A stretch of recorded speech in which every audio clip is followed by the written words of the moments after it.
Hey guys, tonight we're not sailing with pirates. No creaking ships, no soggy ropes, no sunburnt deckhands arguing with seagulls because they started it.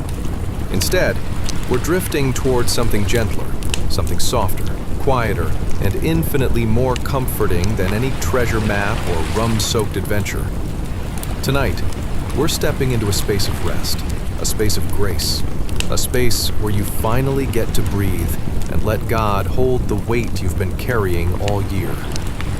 But before we get comfortable, take a second to like the video and subscribe, but only if this kind of calm, peaceful, faith-filled bedtime storytelling actually helps you unwind.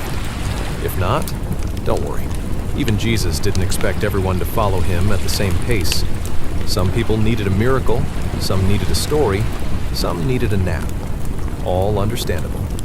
Leave a comment telling me where you're listening from and what time it is for you right now. It's always 2 a.m. somewhere, and if you're here, there's a good chance you're trying to fall asleep to the quiet reminder that God has never abandoned you. Not even on the days when your coffee got cold, your patience got thin, and you seriously considered living in the woods. Now dim those lights, switch on a fan for that soft, white noise breeze, get comfortable, and maybe tuck your feet under a blanket. Not because of rats this time, but because even the holiest people slept better with warm toes. Let's pause for a moment. Have you ever wondered what true rest actually feels like? Not just being tired, not just collapsing on your bed, but the kind of rest where your soul exhales, where the noise of the world fades, and you finally feel safe enough to let go? Have you ever wondered what it really means to rest in God's grace, to release the burdens you never should have been carrying alone? The guilt, the pressure, the fear, the I should be doing more by now, the heavy ache that comes from living too fast and praying too little?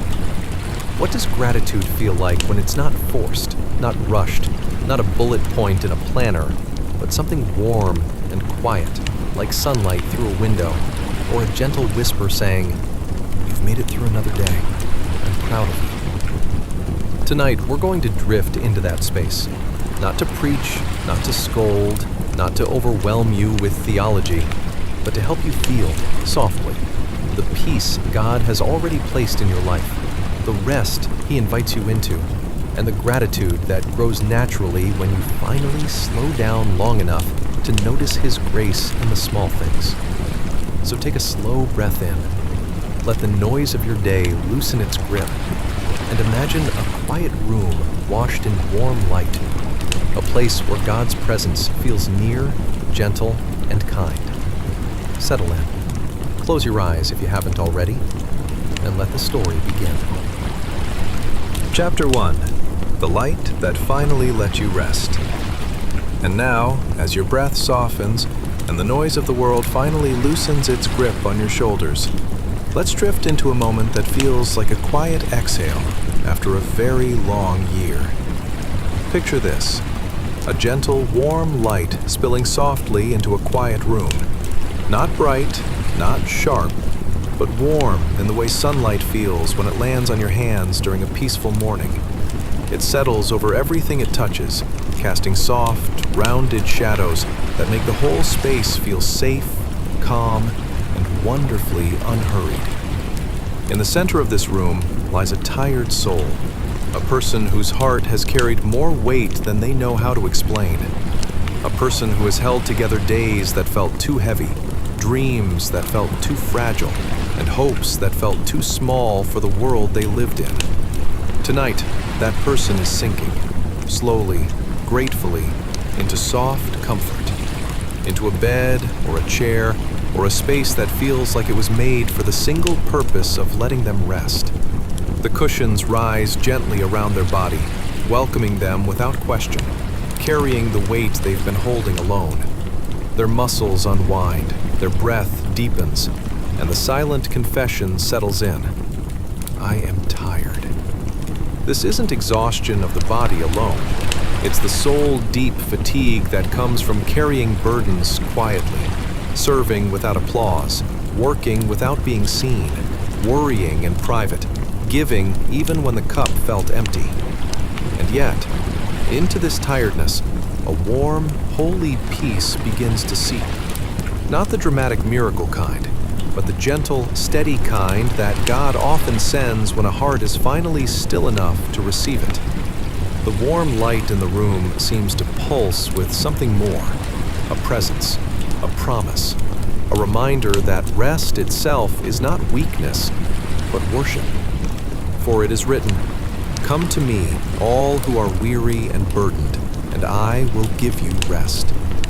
And tonight, those words feel less like scripture and more like a soft blanket being pulled lovingly over someone who has done their best, even when their best didn't feel like enough. In this quiet room, gratitude begins to bloom. Not loud, not forced, but gentle. Gratitude for breath, for safety, for a chance to stop running, for small mercies that slipped quietly into the day, a kind word, a moment of laughter, a little strength when you needed it most. Gratitude for the God who watched the whole year unfold, the mistakes, the victories, the tears, the doubts, and never left your side, not once. As the warm light softens even more, the tired person lets out a long, unguarded sigh that sounds almost like surrender. Surrender to grace, surrender to peace, surrender to the truth that they no longer need to control everything, understand everything, or carry everything. Not tonight. Tonight, they are held. Tonight, they are safe.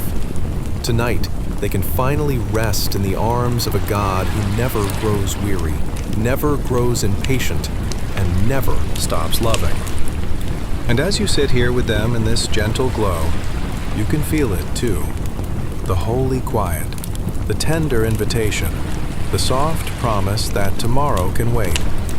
For now, your only task is to breathe, to rest, and to let gratitude settle gently into your heart like a whisper from heaven saying, "You've done enough. You are enough. And you are loved." Chapter 2, The Throne of Grace. Welcome, dear listener. Today's chapters will warm your heart by the Lord as if you were snuggled up in a cloud made of marshmallows. No sticky aftermath, just sweet dreams to usher you gently into the night. Now, imagine a time beyond your morning coffee, but before the invention of what we now call the snooze button. You know, a time when checking your email involved getting parchment delivered by an unsuspecting goat. Ever tried telling a goat to hurry? Spoiler alert, it doesn't work. Picture this. You may be reclining on a soft, earthen bed, and the only chirping you hear is from crickets who couldn't make the cut to join the nightingales. No background noise of a blender struggling with kale smoothies, just the gentle rustling of leaves, and maybe, if you listen closely, an ancient prophecy brewing just beyond the veil of sleep. But before we dive into this ancient narrative, can you imagine what it would be like to handle a scroll that's sealed more securely than that secret recipe your great-uncle insists is locked in a vault? Or trying to convince your friends of your prophetic visions while they're just trying to figure out how to make dinner with 3 ingredients and a goat? Oh, the chaos. Let's dim those lights and grab your heavenly herbs, if only you could sprinkle some to assure a peaceful night's sleep. Take a deep breath, and as your eyelids grow heavy, let me ask you, what exactly would you wear to meet a king? Something regal, or would you risk it all and go casual? After all, it's just a throne room, right? Would you even manage to stay serious when an angel with a glittering harp tunes in, singing, "Are you not entertained?" Congratulations, you've just woken up in a divine throne room, somewhere between 1000 BCE and 100 CE. The air is filled with the scent of incense, lingering like a well-rehearsed chat with your hands covered in flour after trying to bake the perfect bread. You blink and find yourself gazing towards a magnificent throne, unlike any furniture you've ever encountered in your IKEA run. Before you sits a scroll. But not just any scroll. This one is sealed with 7 locks, looking like it is guarded more closely than the secret ingredient in your grandmother's favorite apple pie recipe. Can you feel the weight of significance? It's heavier than your neighbor Bob's meat pie on a sweltering summer day. A feat, I assure you. As you take in the ornate details of where you stand, your eyes are drawn to a single, powerful lamb. A figure so captivating that even the grumpiest of angels couldn't help but crack a smile. This lamb radiates both victory and sacrifice, standing as a bridge between the heavens and earth. It's like watching a gentle father coax his toddlers into behaving at a family gathering, only this is on a much grander scale. All around you, countless angelic beings are gathered, their harmonious cities complete, worship filling the air like an eternal encore of your favorite singers. Imagine if they were all doing an epic flash mob dance to Let's Groove Tonight. Their wings shimmer with iridescent light, their praises lifting higher with every adoring glance towards the Lamb, while a few of them occasionally misstep, inviting giggles through the heavenly halls. Can you picture that? Glory be, followed by a whoops, as an angel sends another whirling into the celestial mix. But just as you are drawn deeper into this dazzling panorama, a thought bubbles up. If all these heavenly beings are watching this grand moment unfold, what would they think of your best or worst moments? Maybe they'd chuckle over those times you fumbled through life, like grabbing a spoon when you meant to grab a fork. But in this moment, you realize that in God's grace, even your tangled chaos is part of a bigger story unfolding, like a tapestry where mistakes just add character. As the Lamb approaches the scroll, there's a hush, a pregnant pause lingering like a friend delaying a punchline too long. The anticipation is thicker than the oil in your uncle's old engine. It's as if time itself holds its breath. What is the mystery sealed within? Well, let's just say it probably has more drama than your last family reunion Facebook showdown. And then, with a gentleness that belies the profound significance of the moment, the Lamb takes the scroll. The thrumming energy shifts, the air vibrates with an ancient resonance, promising hope and a new beginning. Up until now, life may have felt as puzzling as trying to assemble an IKEA bookshelf without the instruction manual. But in this moment, every piece finds its place. The scroll unveils a narrative more luminous than 1,000 suns, weaving together threads of gratitude, grace, and tenderness. Imagine the taste of your favorite sweet treat, mixed with a splash of sunshine and a sprinkle of overjoyed discovery as the narrative unfolds. This moment is a reminder that amidst the chaos of daily flaws, the truth of grace runs deep, just waiting for you to lean in and accept the story being written on your heart. As you rest in this holy grace, just breathe it all in. Your dreams blossom like flowers in spring after a long winter, as you journey through the vibrant brilliance of God's love. Remember, sweet dreams await, nurtured by gratitude and wrapped in the much coveted shawl of divine grace. So lay down your burdens. The throne room awaits you with open arms and promises of rest. Find comfort in knowing that your story is still being written, each moment a stitch in the grand tapestry of life, filled with dazzling colors of joy, laughter, and an eternal hope waiting for you just beyond the scroll. With every breath, dwell sweetly, dear soul, in this eternal vision. For tomorrow is a new dawn brimming with grace and gratitude. Chapter 3. Resting in Prayer's Embrace. Welcome, dear listener. Tonight, we embark on a journey more soothing than a warm blanket on a chilly night. The serene world of ancient prayers and peaceful moments, right from the dusty rooms of a 100 BCE home. So dim those lights, put on your favorite fan, perhaps the one that reminds you of that time you thought you lost a battle with the oven. Get comfortable, and let's dive in. Visualize yourself in a quaint, candlelit chamber, where delightful aromas of freshly baked bread mingle with the earthy scent of humble clay pots. Can you hear the gentle rustling of the palm leaves outside? Ever wonder if your local delivery man was as friendly as a Roman centurion, asking for directions to someone else's tavern? Well, tonight, let's put that question to rest along with your worldly worries.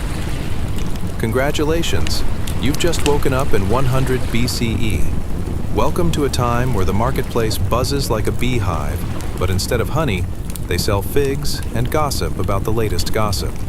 Imagine wearing a tunic that, quite frankly, could double as a sleeping bag for the next winter.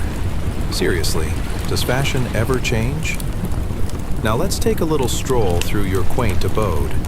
You walk barefoot on a cool, clay floor as your eyes fall onto a modest wooden table occupied by an ancient scroll and a couple of olive oil lamps flickering softly. Ah, the beauty of imagination, where lamp maintenance is a weekly chore, and yet you can't dodge it. Those poor servants are probably wishing for a day off as much as you do. But there, clasped hands appear before you, resting gently in prayer. It's peaceful here, filled with a soft, ethereal warmth that could only come from a divine blessing. You close your eyes. Yes, just like you do when you don't want to answer an awkward family inquiry, while invoking gratitude for everything around you. The sound of laughter emanating from the marketplace, birds chirping sweet melodies, similar to the ones that probably drive those in the city square crazy. This room, dear friends, has its own kind of magic. It's a pocket, a delightful hideaway amidst the loud, chaotic world outside, where blessings are invoked. The contrast feels like humming a gentle lullaby in a crowded stadium. The heart feels light, much like a feather that, if we're honest, probably belonged to a chicken who'd seen better days. The serenity wraps around you like that trusty quilt from Grandma, always there when you need it, but somehow smells suspiciously of catnip. There's strength in the atmosphere. It seems to wrap around and cradle each inch of your being, whispering that you are found, safe, and exactly where you need to be, in this moment, in this soft space of divine grace. Just think for a moment. Have you ever felt that strange comfort when your phone seems to malfunction, and you take a pause thinking, silence is golden? Well, mix that silence with a sprinkle of God's grace, and there you have it, the recipe for peaceful slumber. But let's not forget, the invisible strength at play here is like that last-minute encouragement you get from your best mate when you're about to walk into your boss's office for a review. Bit nerve-wracking, huh? As you breathe deeply, imagine those blessings flowing through the air, covering every seen and hidden joy of the day. The delicious figs you savored, the laughter shared with loved ones, and even the remarkably human experience of tripping over that one pesky rock on the pathway. It's these slices of life that enrich the soul, just as the finest oil drizzled on crusty bread might embellish that humble meal. Can you feel it? Yes, the embrace of a warm blanket, not just physical, but spiritual as well. This sacred pause invites you to release what tethers you to worry, and instead dance freely in gratitude. After all, isn't that the joy of our shared humanity? Right now, let your heart rest in the certainty that, even amidst the daily dramas, there's a greater power looking out for you, crafting blessings we often overlook. So, dear listener, as you drift further into that soft embrace of slumber, be assured that the gentle warmth of divine grace surrounds you, wrapping every concern and unwelcome thought in comfort. You're safe here. Your soul can finally say thank you with ease, savoring the moment, appreciating the goodness that we so often rush past in the whirlwind of our daily lives. So breathe deep, let that quiet strength sustain you, and know this: every prayer, every moment of gratitude is a step toward rest and healing. As we close this beautiful segment, brace yourself for a journey further into the divine stories awaiting us. There's so much to explore, and we're only getting started. Chapter 4, The Chorus of Creation. Welcome, dear listener. Today's chapters will warm your heart by the Lord and, quite frankly, make you giggle like an uninvited guest at a feast. Tonight, we find ourselves in the ancient world, where every corner is filled with excitement. much like your child's birthday party when they discover a piñata. Only here, the surprises involve divine grace and, let's be honest, a lot of unseasoned lamb. Have you ever wondered how people manage to stay cheerful while elbow deep in sheep dung? Or had an unexpected revelatory moment while sipping a suspiciously stale cup of bitter tea that would probably send even the toughest Roman centurion running for the hills? Just imagine the conversations. Did you hear about the guy who thought he could part the sea with a stick? Now that was a miracle. Take a moment, if you will, to dim those lights, cozy up in your favorite blanket. Ever realize how much comfort can be found in a pile of laundry? And maybe set a fan to a light breeze. You're going to want to kick back and dive into the heart of this story, teamed with gentle laughter and a sprinkling of divine wisdom. Picture, if you will, this magnificent panorama of the earth, the melodious choir of humanity, a sprawling landscape rich in color and life. Envision people from every nation, their hands lifted high as they lift their voices in joyful worship. Imagine sitting atop a hillside with a view so breathtaking it would steal even the grumpiest prophet's frown. Quite unlike that one time your neighbor thought it would be a good idea to change their bathroom tile at 3 a.m. The year? Somewhere between 100 BCE and 100 CE. Imagine time being as elastic as that old sweater you swear you can still fit into. It's a period where the tapestry of life involved the rise and fall of empires thicker than your Aunt Gertrude's trifle, all the while intricately weaving the foundation of religious stories that would echo through centuries. You breathe in the faint scent of olive oil and figs mingling in the air, and perhaps a hint of something ever so slightly putrid. A seagull left too much evidence of its presence on a nearby ledge. Ah, nature at its finest. The harmonious tunes of children's laughter merge with the distant babbling of a brook, drawing closer as if all around you are participating in a joyous celebration. The echoes embrace your heart like a long-lost friend who suddenly appears at your doorstep holding a giant pizza. As your eyes scan the lively crowd, you spot a woman balancing a massive jug of water on her head, moving with grace like a dancer. This is not unlike the time you tried to carry 4 grocery bags with one hand, nearly ending up in the neighbor's flower bed. You can't help but chuckle at the sheer effort that flows through everyone around you. It's like watching a comedy play unfold, but with more divine involvement and a lot less slapstick. "Would you look at that?" you murmured to yourself. The camaraderie of people reaches out like the warmest of hugs, each note woven together in a disappearing moment of pure grace, glimmering with gratitude. Imagine a vibrant tapestry made of voices so rich they could easily compete with any popular ballad of your day, probably one that includes less sheep, mind you. It's a comforting reminder, amidst the ups and downs of life, everyone is part of this grand design, humming together in rhythm and harmony, sharing their burdens, exchanging smiles, and reminding one another that even the simplest blessings deserve to be celebrated. Ever twirled in a circle just because you stumbled upon a great song? This sacred moment is its own celestial dance, rich in the beauty of gratitude. At this moment, you might even think of your past joys, the mouth-watering aroma of fresh bread, that hilarious slip on the ice that somehow turned into a family legend, or the unexpected treasure of discovering extra fries in the bottom of a takeout bag.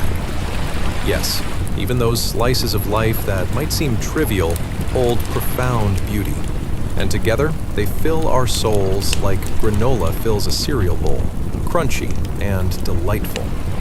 As the sun begins to set over this vibrant spectacle, painting the sky with purples and oranges reminiscent of your favorite sunsets, you can feel the gentle urge to lift your own hands high in gratitude. Every note of laughter, every drumbeat of celebration reminds you that even in the chaos, God's grace extends its embrace, much like your cat who curls up on your lap whenever you can't afford to move. Breathe deeply into that serenity, dear listener, knowing that you too are woven into this marvelous panorama of life. You are assured that every fleeting moment matters, and gratitude can be found even in the odd times when you miss your exit on a long journey. Life, in all its chaos, is undeniably a hollow joy without acknowledging those little sparks of grace. So, as we glide toward the close of this segment, remember, like the chorus rising in joyful worship, your heart is a part of this spectacular journey. And oh, what a journey it is, one filled with laughter, love, and divine grace. Let those stars shine bright as you drift toward the sweet land of dreamscapes. Stay with us, dear friend, as we embark on the next enchanting chapter. The stories continue to unveil the mysteries of our faith, each one a sprinkle of magic waiting to be discovered. Chapter 5: The Gentle Shepherd's Watch. Welcome, dear listener. Today's chapters will warm your heart by the Lord, and quite frankly, make you chuckle like a child who just discovered the cookie stash. This evening's journey takes us to a serene scene more relaxing than the world's best bubble bath, where sheep frolic and a shepherd keeps watch like a grandparent on ice cream duty.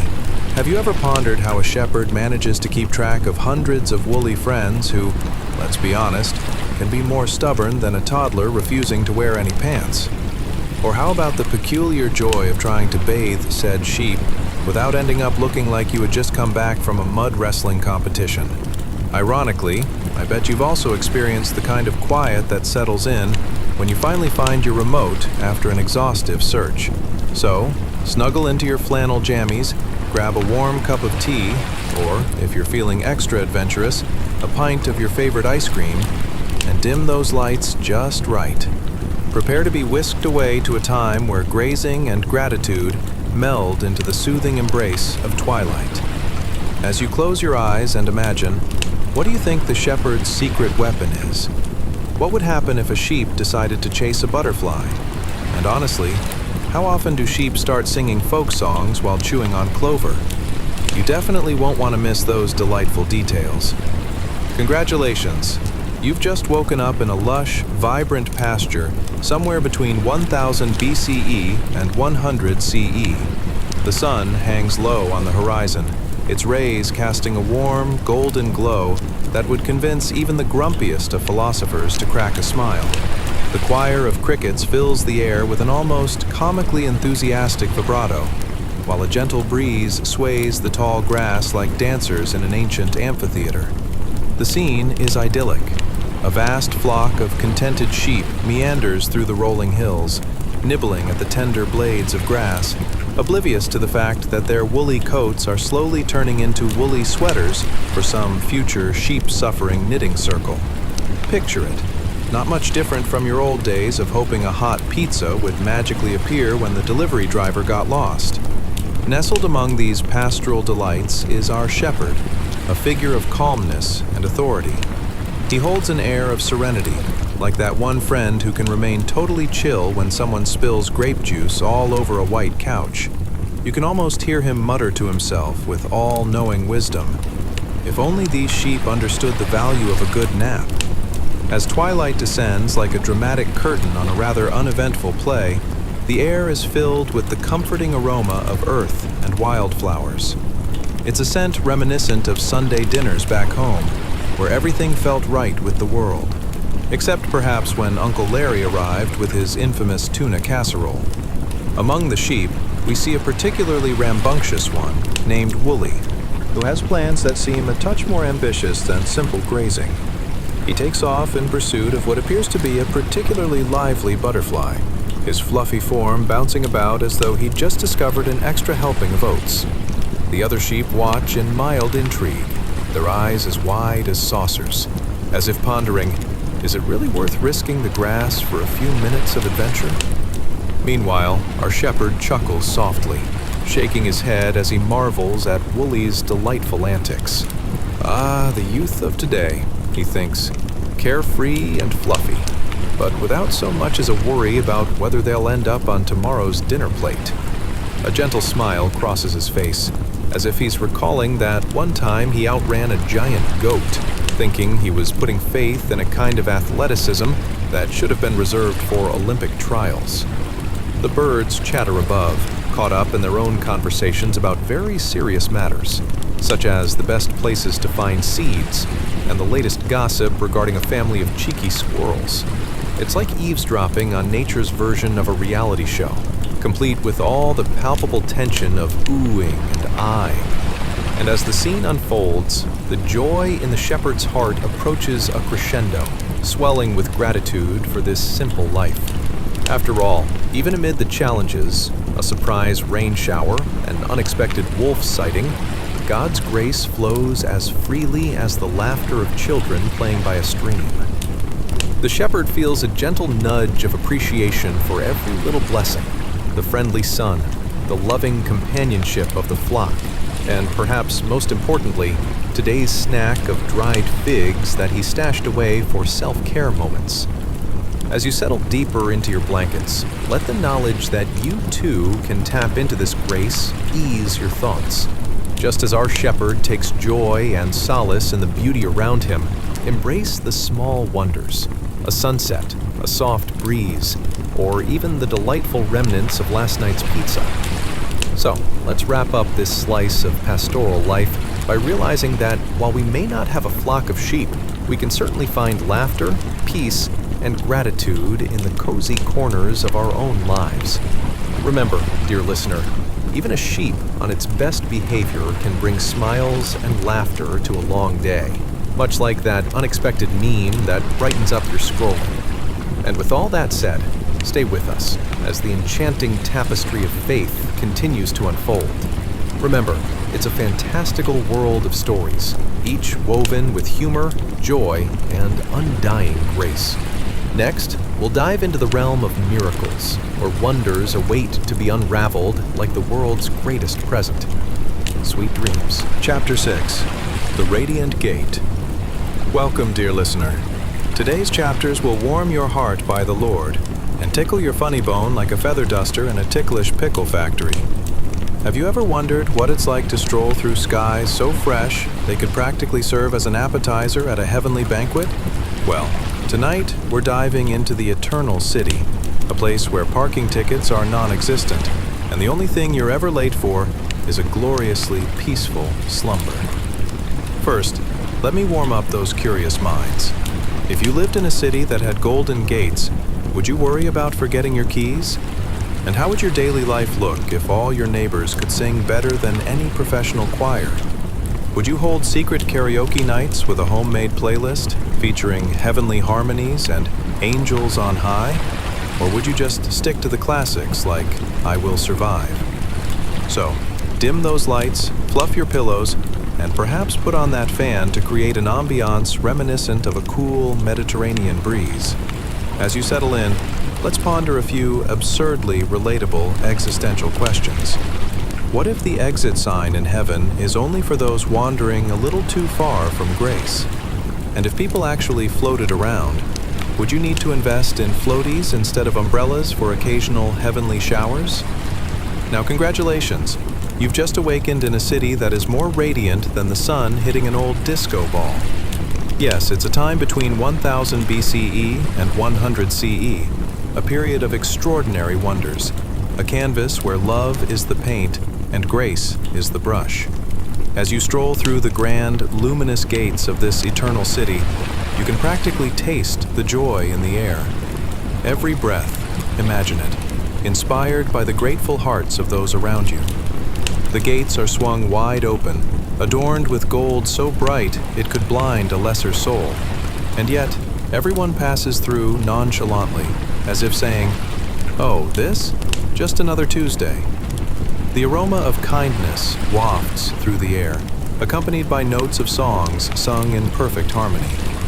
If you strain your ears, you might catch some enthusiastic footsteps keeping time with joyful hymns. Surely better than any tap dance you've witnessed back on Earth. Is there an annual Best of Flock award ceremony here? Or do they just celebrate life every moment they can? As you walk further in, you notice the people, those joyful souls. You're enveloped in a sea of smiles so contagious that it's as if a comedian just cracked the best dad joke in history. Faces gleam like fresh apples, every individual radiating their own version of grace like they've just completed a spa day. You might imagine someone whispering, "If only I could bottle this glow for my selfie filters." They meander through the magnificent archways, each one telling tales of love and grace, some chatting excitedly about their favorite moments on Earth. Did you ever overhear, too, friends discussing what they'd do differently if they could relive any day? Here, it's less about regrets and more about, did I really eat all that blessed bread? You can't help but chuckle at the thought that some might indeed pine for those late-night snacks just outside the gates. The laughter twinkles like stars in the night sky, echoing off the flawless marble floors. Seriously, it's cleaner than your kitchen post-cleaning spree. A child darts past, chasing a butterfly so vibrant it could win best dressed in any fashion competition. You wonder, how often do children get a chance to learn about the gentle and playful side of nature without a single flip-flop out of place? That little rascal giggles, and you can't help but smile, thinking of how life's simple joys stay timeless. Every person here carries their gratitude like a warm blanket stitched with love. They share stories as if they're handing out slices of cake. Is there an unwritten rule about sharing gratitude around? It seems you can't open your mouth without someone offering a slice of spiritual wisdom wrapped in laughter, or a gentle reminder of a lost sheep finding its way home. You catch snippets of conversations ranging from, "Remember that time we thought we were lost? Turns out we were just in the wrong galaxy," to, "Have you ever paused to thank God for the clouds? They make for pretty darn good shade at picnics." You realize that in this city, humor and gratitude go hand in hand, and every smile seems to incorporate a playful wink. Suddenly, a pensive old man adjusts his robe, a flowing ensemble that would make any fashionista envious. You overhear him mutter to himself, "Thank goodness my back doesn't hurt anymore. I could practically run marathons." To which a nearby woman responds, "Why do it again? We float here now." The laughter swells like a gentle tide washing ashore. And as you slowly take it all in, it dawns on you. This eternal city isn't just an escape. It's a place where the essence of gratitude transforms each moment into a gift, bigger than life itself. With that realization, you feel a soothing embrace of peace wrap around you, as warm as freshly baked bread, whispering a truth that the universe has known all along. To find joy in every sunrise, laughter in every dinner party mishap, and to always rest in God's grace. Now, dear listener, let your thoughts drift as the beauty of this city nestles deeper in your heart. Remember, life is not just the moments spent in our everyday grind. It takes a few ghostly serenades and giggles to remind us that grace and gratitude can accompany us anywhere. And soon, we shall continue our journey into a realm where miracles unfold and laughter echoes like the sweetest melody. Sweet dreams. Chapter 7. The Invisible Touch of Grace. Welcome, dear listener. Today's chapters are tailor-made to cradle your heart in divine comfort while nudging your funny bone in all the right places, like a playful puppy on a sunny afternoon. Have you ever pondered what it would be like to be wrapped in a hug so warm that it makes your coffee feel like a mere icicle? Well, tonight, we're diving into the transformative embrace of God's grace, a place where the only drama comes from a sheep negotiating its way off a cliff. So, as we settle in for this celestial journey, let me remind you, if your neighbor's snoring resembles a hungry bear, fear not. You too shall find tranquility, even amidst the wildest of interpretations. But, dear listener, what if you woke up to find yourself in the middle of a grand banquet where every dish is made of gratitude and seasoned with joy? Or perhaps you'd join a spontaneous choir where songs are composed on the spot out of pure delight. Nobody's feeling brave enough to try their hand at rapping, though. Would you stand up and belt out the chorus, or would you quietly blend into the melody? Now, dim those lights. Maybe turn on that oscillating fan for some added drama, and toss aside the day's worries like a throw pillow in a spring cleaning frenzy. Today, we're journeying back in time to a remarkable era, between 1000 BCE and 100 CE, a time when civilizational masterpieces were being hewn almost as intricately as a finely crafted wooden spoon. Congratulations! You've just awoken in the year 30 CE, where fresh ideas bloom like wildflowers on a sunny day. Civilization's wheels are turning, empires are rising and falling faster than one can say, sacrificial lamb. And you can almost hear the whispers of stirring movements seeping into the very fabric of the universe. As you open your eyes, the first thing you notice is a burst of color all around you, each hue vibrant enough to make a rainbow feel a tad envious. You inhale deeply, feeling the air rich with the aromatic spices of the marketplace. A delightful blend of cinnamon, cumin, and the unmistakable hint of something you suspect is, don't ask what's in it, sausage, cooking in the distance. It's a bit like walking through a bazaar where every stallholder has their own version of the best dish you'll ever taste. Ah, the heartache of choosing, you think to yourself, chuckling slightly. Will you have the mystery meat or the bread that feels as if it was baked by angels? Tough call. Let's talk about inner struggles, a theme that could feel like walking a tightrope in flip-flops. Picture this. A worn-out soul is wandering, burdened by past mistakes, much like a dinosaur trying to jam itself into a smart car. But here, in this time, a wholly different ambiance. Grace feels like an invisible hand reaching down, gently and firmly lifting you up. You might imagine a friendly ghost playing an old tune on a harp, the background, serenading the moment with just the right vibe. As you look around, you notice a gathering of people. They're chatting with laughter so bright and unrestrained that it feels like watching fireflies dance at dusk. You overhear snippets of their conversations. Did you hear about Nathan's epic fail at the marketplace? He tried to barter with a rock and claimed it was the philosopher's stone. It didn't go too well. Laughter surrounds you, swelling like the tide against the shore. And then a luminous glow draws your attention upward. An ethereal light dances above, casting waves of soft, golden influence upon the crowd. People stop in their tracks, captivated by this glow, as if a celestial emergency broadcast has interrupted their busy lives. You realize, in that moment, that this light is not merely illuminating their path, but washing away the burdens that each person carries, their past faults, regrets, and uncertainties, retreating like shadows at sunrise. Can you feel it?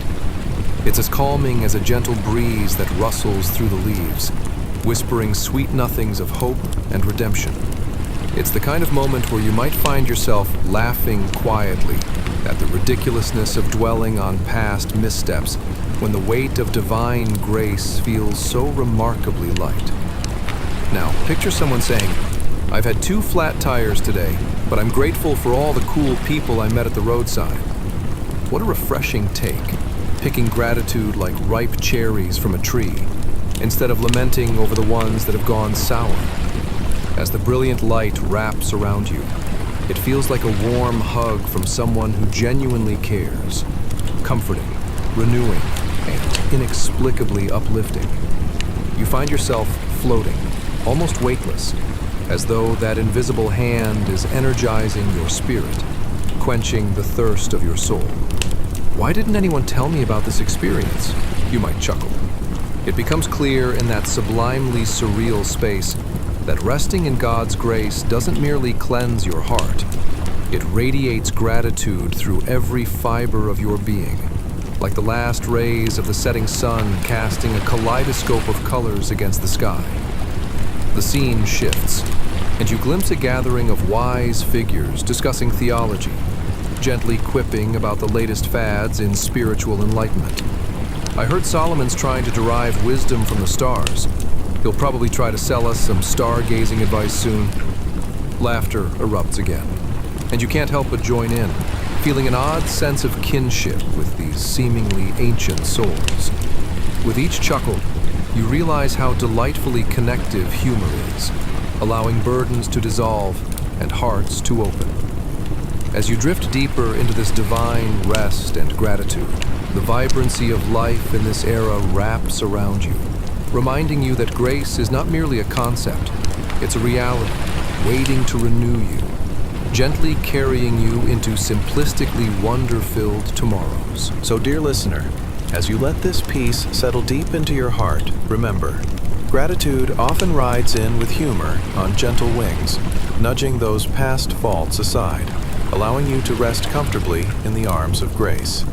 And with that soothing thought tucked in for the night, we still have more adventures awaiting us, where light and laughter mingle with miracles around every corner. Sweet dreams await. Chapter 8, The Golden Crown of Grace. Welcome, dear listener. Today's chapters will warm your heart by the Lord. Grab your pillow, fluff it like a cloud, and settle in as we venture into a realm more comforting than a grandma's quilt on a cold winter's night. Tonight, we'll explore a moment when hope shines brighter than a toddler on a sugar high, and grace drips around us like honey from a jar, sweet and just a little sticky. Have you ever stood on the precipice of something that seemed impossibly daunting? Like staring down the infamous honey-do list that's longer than your grocery receipt? Well, tonight, you're going to learn how resting in God's grace can transform daunting moments into shimmering possibilities. And let me tell you, this journey will be as entertaining as a cat trying to fit into a shoebox. But before we dive in, I ask you, have you ever found yourself sweating over your morning latte choices? Or wonder if your houseplants might just be plotting to overthrow you? Can you recall that time a shoe salesgirl offered you the latest fashion trends, but you were just there to replace that one flip-flop that mysteriously went missing during a beach visit? Ah yes, the trials of modern life are no small feat. Now, dim those lights, adjust that fan for some gentle breeze excitement, and make sure your body is as comfy as a marshmallow in a warm campfire. We're about to embark on a time travel adventure back to a world where every day saw heroes, whispers of legends, and divine grace served like a platter of heavenly delights. Congratulations! You've just woken up in the year 35 CE. Ah, what a fabulous decade. The world is filled with vibrant marketplaces buzzing louder than a beehive during spring. A time when people adorned robes that billow like sails on a wind-swept ocean, and hairstyles, let's just say, could make even modern-day fascinators look like mere paperclips.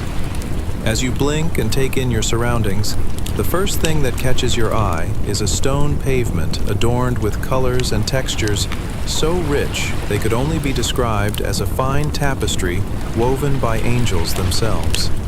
The sound of laughter floats in the air, accompanied by a delightful melody escaping from jug players who believe karaoke night might just take off. Why did the chicken cross the road, you think momentarily, chuckling at the local fowl who seems utterly uninterested in punchlines. Instead, it wobbles onward, perhaps looking for breadcrumbs that'll lead to its next big adventure. Let's take a moment for a little introspection, shall we? Imagine standing on the edge of what feels like a deep, dark pit. Not a fun one that comes with snacks and a cozy blanket, but one filled with worries and daunting thoughts. You're looking up, up, up, as a magnificent crown of light and compassion is lowered toward you. Isn't it just the kind of spectacle that would make a paper crown from a birthday party look like a used napkin? This radiance glows gold, casting a divine warmth that would make anyone feel like they're receiving the world's best hug from the universe itself. Can you feel it? It's as if all your insecurities, like stubborn ants on a picnic blanket, are being lifted away, one by one. You can't help but imagine the cheers of encouragement from a friendly crowd of ancient onlookers who just accidentally interrupted their midday gossip.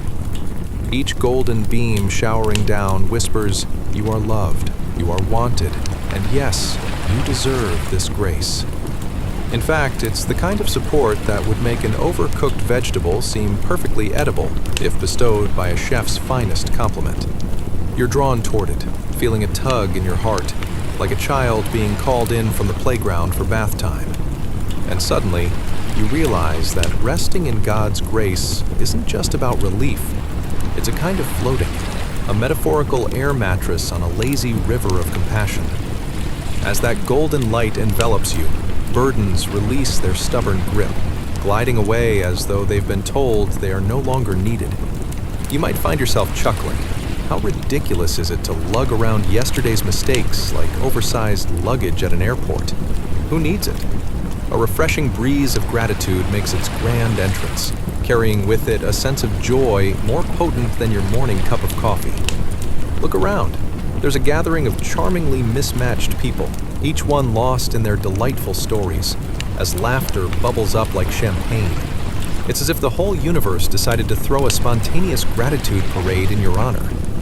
Someone pipes up with a story about how they tried to reason with a stubborn goat attempting to claim their lunch. That goat had confidence, I'll tell you, a negotiation expert, the storyteller exclaims, and laughter fills the space like sweet nectar. At that very moment, as you bask in this narrative surrounded by warmth and friendship, you might shake your head, amused. After all, isn't it delightful to think that, even in ancient times, humor and grace were the universal languages of connection? As you float closer to that golden crown, becoming ever more embraced by grace, it shines down upon you, an incandescent beacon that shows you the path to rest and gratitude. So, dear listener, keep this thought nestled in your heart as you drift deeper into slumber. Just like that goat seeking a lunch break, you too are invited to take a break from the hustle, to savor every drop of grace and warmth the universe bestows upon you. Rest well, and let the blessings of gratitude wrap around you like a soft, fluffy blanket, tucking you in for a night filled with dreams of light, laughter, and divine love awaiting you. Sweet dreams await. Chapter 9, The Soaring Spirit of Renewal. Ah, dear listener, imagine a world that feels as light as a cloud-shaped marshmallow. Tonight, we're diving deep into the story of a majestic eagle, shedding its old feathers in preparation for something spectacular. Picture it, soaring high against a boundless blue sky, like a divine Pinterest board come to life. This is not just an eagle. This is a powerful metaphor for spiritual renewal, gliding gracefully while bloated by the weight of its past no longer. Can you recall a time when you were inching toward chaos, like a toddler melting down over crayon choices? Why is the orange one not the right orange? Oh, the existential disasters of youth. Or perhaps, like that moment when your coffee's too hot and the TV show you wanted to binge just disappeared into the cosmic void. Picture this eagle, soaring above that kind of mess. The eagle waits not for validation, nor does it ponder mundane grievances. It embraces grace and carries that shining momentum through the sky. But wait, before we wander back to our majestic friend, let's check what goes into this great transformation. What does it feel like to shed burdens of the past? Perhaps your laundry list of must-do items, or that lingering sock that mysteriously vanished. Is it not blissful to fling them away? Oh yes, it's something akin to finally letting go of those pants you swore would fit again if you just breathed in deeply enough. Spoiler alert, they won't. Now, dim those lights, settle your body, and prepare for a journey like no other. And remember, ancient worlds had their own quirks. Might there have been an ancient Roman version of "What's your coffee order?" or an elaborate system of truly poor fashion choices displayed through overflowing toga collections? We'll dive into these absurdities tonight. Congratulations! You've just woken up in the year 12 CE, during a time when pigeons didn't just coo, they actually commanded respect. And oh, the debates over chicken versus goat for dinner. New ideas sprouting in this vibrant time rival even the feistiest toddler tantrum. The marketplaces are filled with a cacophony of sounds, merchants shouting louder than the last train through the station. You can almost hear the rustling of woolen garments while someone fumbles with fresh figs, like a modern fumble with a new smartphone model. Feel the sun radiating above, but also, let's be real, as golden as that sun feels, whoever invented the notion of spritz before you sit in the shade was basically handing out compliments to shadows everywhere. Whether you're wearing a fresh toga or yesterday's tunic, no one's judging, except perhaps that eagle soaring by, who glances down with knowing wisdom in its eyes. Speaking of the eagle, set your eyes on the horizon, dear friend. Watch it preen, shaking off old feathers, much like the last time you decided to shake off bad habits during mid-January. This is the year you promised yourself, only to find the allure of chocolate more tempting than that green smoothie.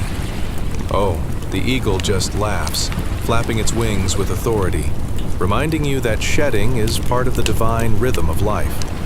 As you gaze into the vast sky above, can you feel the gentle push of grace nudging you? Imagine those soft whispers swirling around you, carrying away worries like wind whisking leaves off sun-baked pavements. You are enough. You are more than your yesterdays, they sing, like a chorus of angels drumming up a cloud of courage. Yes, grace envelops you. Can you imagine meandering through endless meadows, filled with chirping crickets that sound suspiciously like tiny drum solos? You're reminded that the most profound discoveries often lie in looking up, away from mundane moments, and soaring toward possibility. New joys glide through life like a line of delightful otters executing an impromptu ballet in the river. As the eagle takes flight, every feather shimmers with the rhythms of the universe. The world of spiritual renewal feels less like an examination paper with question marks strewn across it, and more like a warm hug from a relative who brings homemade cookies. It's comforting, supportive, and yes, maybe just a little bit sticky from the jam that got left behind. Now, let's think about gratitude, the comforting blanket you wrap yourself in every evening, feeling the waves of love roll over you. Life, much like our eagle, is not just about survival, but transformation. So, as you slide into that fleeting moment of peace, let's revel in the joy of today's blessing, however large or small. They will keep you grounded, even amidst towering dreams. Whether you're adrift like a wayward sock in the wash, or fluttering like a creature blessed with light, understand that each detail counts. So tonight, embrace the grace, take in the moments, and remember, that wonderful eagle, it's here to remind you to soar beyond the limits of yesterday, shedding what doesn't serve you, gliding toward what fulfills your deepest longings. And there it goes, that majestic silhouette against the starlit sky, fading as you close your eyes. Embrace the rest that awaits you, where every glimmer of grace guides you through dreams woven together by love and laughter. Sleep well, dear listener, for tomorrow is a new opportunity to spread your wings. Chapter 10, The Gentle Giant of Grace. Welcome, dear listener. Today's chapters will warm your heart by the Lord. Tonight, we'll embark on a journey serene enough to soothe even the most sleep-deprived parents still clutching an empty coffee cup. Though let's hope they've finally found that sock they've been missing. Ah, yes. This lovely adventure amidst scriptures and soothing stories will be deeper than the average well at a village well. Actually, more like the deepest part of a seasoned grandma's heart gathered for a late supper. But let's not get ahead of ourselves. We're diving back into a time when sandals were favored over sneakers, and arguments over how many loaves to bring to a potluck could easily end friendships. Feeling the thrill?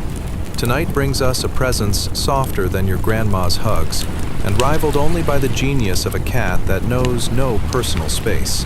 Yes, indeed, tonight we meet a figure surrounded by a soft aura of compassion and grace, the kind of patience that makes a tortoise look like it's moving too fast. Before we leap into these ancient lands, take a moment to ponder. Have you ever felt more drained than the batteries in your children's loudest toy? Or perhaps as lost as the last cookie in a jar in a room full of determined cookie hunters? And isn't it funny how everything seemed more straightforward back when adulting meant being able to pick your own bedtime? Well, imagine, dear friend, just waking up in a world that seems as filled with fun as a festival filled with singing goats. Congratulations! You've just woken up in 20 CE, roughly 3 years shy of when the world begins to marvel at miracles like no other. Here you are, surrounded by the soothing sounds of a bustling marketplace, where vendors holler even louder than your spice-loving uncle at Thanksgiving. You can almost smell the freshly baked bread that seems to conquer the air, mingling with the sharp tang of olives straight from the sun-kissed orchards. But enough with the fainting. Let's talk about grace. Picture, if you will, a towering figure, dressed in robes softer than the clouds, radiating an immense presence that makes everyone feel like they're wrapped in a warm, fluffy blanket. This figure looks down on the hustle and bustle of life, like a parent watching their children at play, ready to intervene, but knowing patience is the greatest gift. Can you imagine the gentle humor in their eyes? Kind of like when a sibling asks if you're really going to wear that questionable shirt to the family dinner. Oh, dear one, but it is so snugly. Ah, yes, this comforting soul embodies infinite patience, showing you that grace isn't about doing everything right.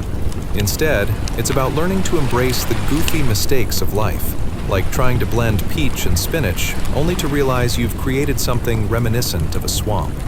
Yet, despite these messes, every encounter with this inspiring figure is soaked in hope. Imagine being in the presence of kindness so boundless, even the grumpy merchants trade side comments for cheerful banter, believing that maybe laughter is the best currency after all.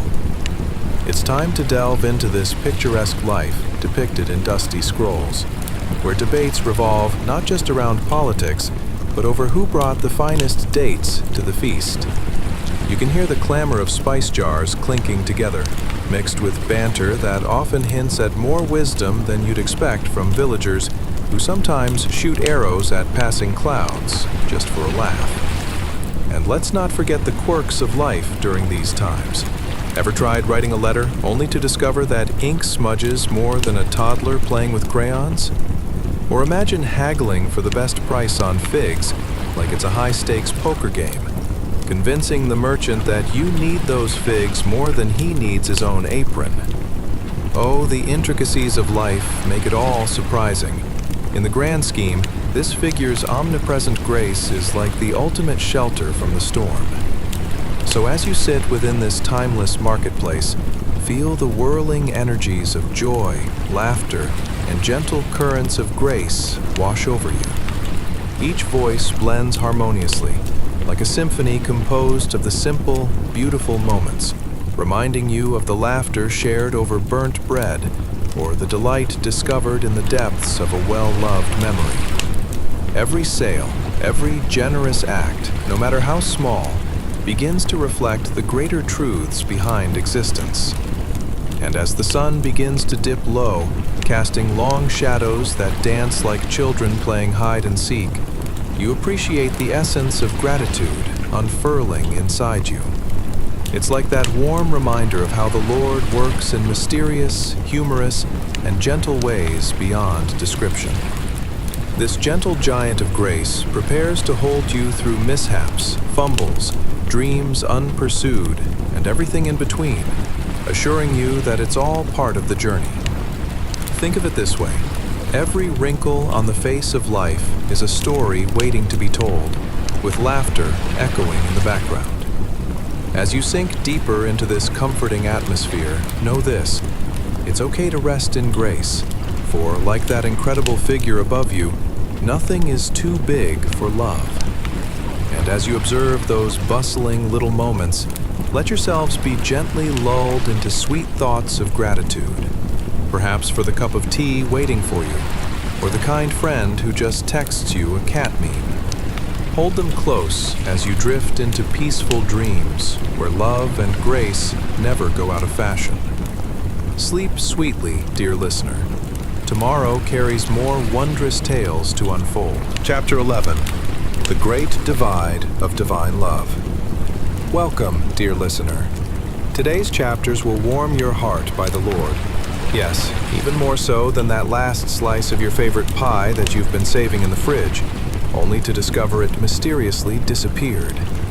Ah, life is full of mysteries, isn't it? Tonight, we embark on an adventure to a time when people didn't have microwaves to reheat their leftovers faster than a speeding goat.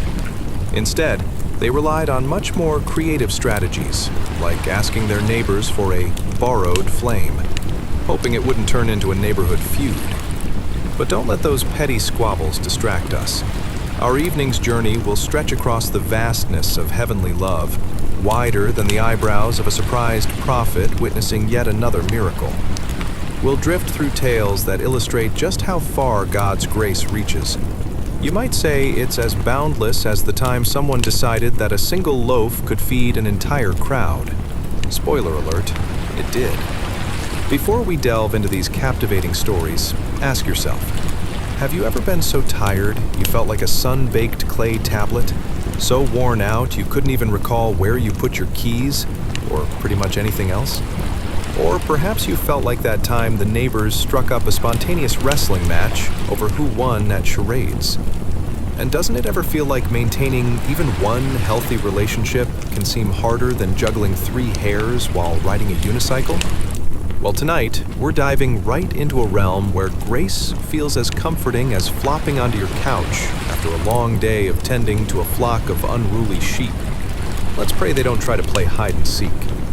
Congratulations, you've just woken up sometime around 50 CE, nestled in the heart of an ancient world, where sandals were the preferred footwear and gossip spread faster than a freshly baked loaf cooling on a windowsill. The air buzzes with life, a delightful mix of merchants loudly arguing about the best date prices. Spoiler, there's no best. It all comes down to who shouts the loudest. Now, picture this. You stand under a sky so blue, it feels almost like a painter took one too many liberties with the color wheel.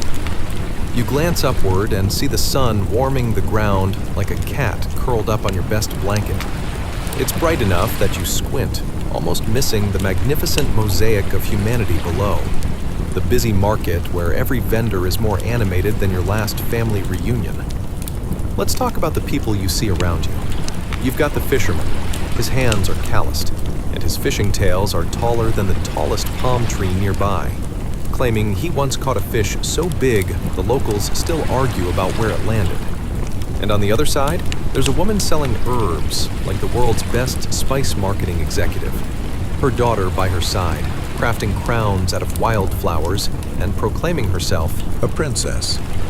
You find it amusing that even in ancient times, children could effortlessly turn a perfectly respectable market into a playground, a practice that hasn't changed one bit. Every shout and burst of laughter is like music amidst a cacophony of playful banter. It's a reminder of a boundless connection that mirrors grace itself. You hear 2 old men at a nearby table arguing passionately about who's really the best fisherman, each brandishing tails with animated gestures, like a pareidolia-filled dance of opinions. Perhaps they remind you of 2 aunts during family gatherings, fighting to see who can recall the most embarrassing childhood story about you. Now let's really ponder this depth of grace. Just as it said that the Lord sees each and every one of us from above, your eyes connect with individuals both humble and haughty alike, each with their struggles, mismatched hopes, and silent prayers. It's as though the marketplace transforms into a grand stage, and all souls play their parts, driven by love and purpose. Here's where it gets delightful. Imagine the immense distance between the heavens and the earth, like trying to jump from your kitchen counter to a tree hanging around the neighborhood. You might get there eventually, but you'll have a few wobbles along the way. That's the thing about divine love. It's a safety net stronger than your grandmother's hugs, and filled with encouragement, laughter, and unshakable presence. It molds to every shape of need, just like that dough you think is meant for bread, but also makes a great pizza on Tuesday night. As you feel this grace wash over you, remember that it's okay to rest in the arms of this love, like lounging on cushions that softly cradle you while your worries float away like stray papers in the wind. You hear the echoes of laughter and stories blending together, creating a tapestry wider than the market itself. Each encounter wraps around you, telling you that no matter how far you wander or how twisted the path gets, the light of grace will always radiate, guiding you back to what truly matters. Take a moment to breathe in the scents of spices and bread wafting through the air, and allow yourself to become aware of all the gifts that fall daily in your life, like those slightly roasted marshmallows that remind you of summers gone by, or warm hugs shared around a flickering candle. It's in these bits of gratitude that you'll find true rest, bathed in the warmth of understanding and love that stretches higher than the deepest vaults of the universe. So as the sun dips low and the stars begin to blanket the sky, let this peaceful essence cradle you towards slumber. For in this space of grace, nothing is beyond reach. Drift into restful dreams, dear friend, where gratitude sings softly in the night, reminding you that divine love will gently carry you through the uncharted waters of tomorrow. Sleep well, knowing more stories await. Luminous with the promise of grace and laughter. Chapter 12, The Dance of Suns and Sins. Welcome, dear listener. Today's chapters will cradle your spirit as snugly as your favorite blanket on a chilly evening, which, ironically, is still too big because, let's face it, we all know that one blanket can be a true diva. Tonight, we begin our journey right at the intersection of dawn and dusk. Yes, a time when the earth is doing its own little cha-cha between doing what's right and somewhat questionable. Have you ever felt like the weight of today's troubles sits on your shoulders like a heavy backpack you accidentally filled with bricks instead of cereal? Or that moment when a perfectly poised cup of steaming tea decides to embrace the laws of gravity on your favorite shirt? Life knows how to keep us on our toes, doesn't it? But let's not get too caught up in the antics of laundry mishaps or crate weights. Tonight, we're here to explore the vastness of divine grace. Think of it as the cosmic pillow fight you didn't know you needed. It's fluffier than 100 marshmallows piled sky high. Take a moment to like, subscribe, and comment if you find yourself chuckling at these absurdities, but only if you actually enjoy this. Now, dim the lights, let a gentle breeze dance through your room, and get comfortable like a cat that has finally found the sunniest spot in the house. Have you ever wondered about those ancient folks who lived in the golden glaze of two suns, one rising and one setting? How did they make sense of a world so full of divine grace? Did they ever figure out how to juggle their worries along with splitting headaches from overindulging in questionable grape juice? Or maybe their biggest dilemma was deciding which sun to wave to first. Let's ponder these whimsical thoughts as we drop ourselves right into the heart of history. Congratulations!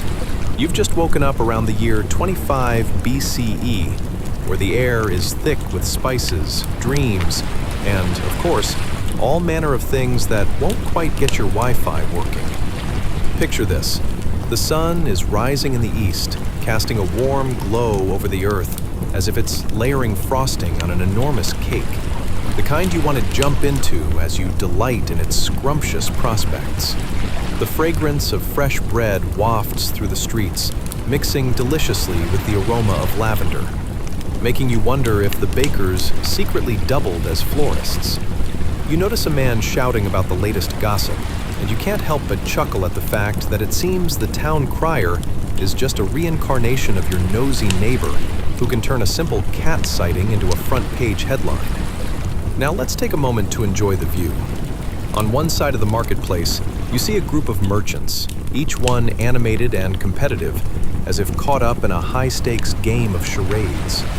Their animated discussions border on wrestling matches, helping you question whether a sale or a grievous injury awaits. Meanwhile, the fishmongers' tails stretch as far as the horizon, making you wonder if the fish themselves were actually holding the microphone during their rendition of We Will Rock You on a sea shanty tour. As you stroll through this vibrant marketplace, try to wrap your mind around the stunning imagery of day transitioning into night, a celestial dance so beautiful that it makes even the most dramatic soap opera plots seem like an amateur skit. The sun is both an artist and a cosmic jester, playing hide-and-seek in the sky. But consider for a moment, between the glowing orb of the west and the radiant, newly risen sun in the east, what does that space symbolize? Is it the curtain call for our daily dramas? The vast expanse between guilt and grace? Like that moment when you lay down the last piece of a jigsaw puzzle, only to discover it was from a completely different set. Thankfully, divine grace comes in handy much like a trusty glue bottle, holding everything together when chaos threatens to ensue. Divine grace fills that cosmic distance, assuring us that no matter the weight of the world we carry, or the sunburns acquired from chasing after fleeting moments of joy, each sunset and sunrise brings an opportunity for renewal and a chance to exhale those heavy burdens. Here's where the delightful humor takes the stage. Imagine waking up every day and thinking, well, today I'll either be filled with grace or a pudding bag, my choice.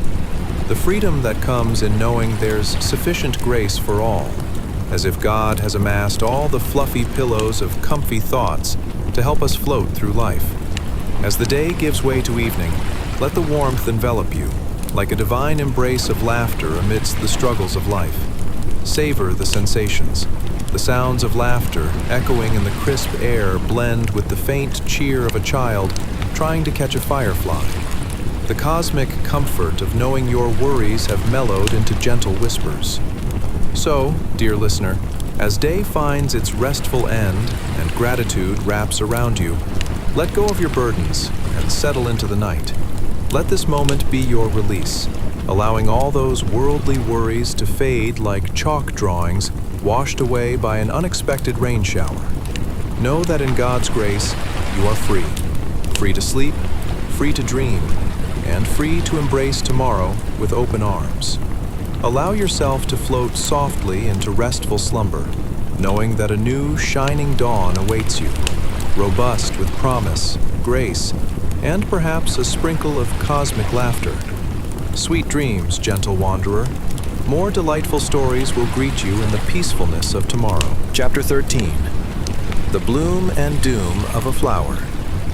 Welcome, dear listener. Today's chapters will warm your heart by the Lord, much like a cozy, mismatched pair of socks that you find after a lengthy whirlwind of laundry. You remember those socks, right?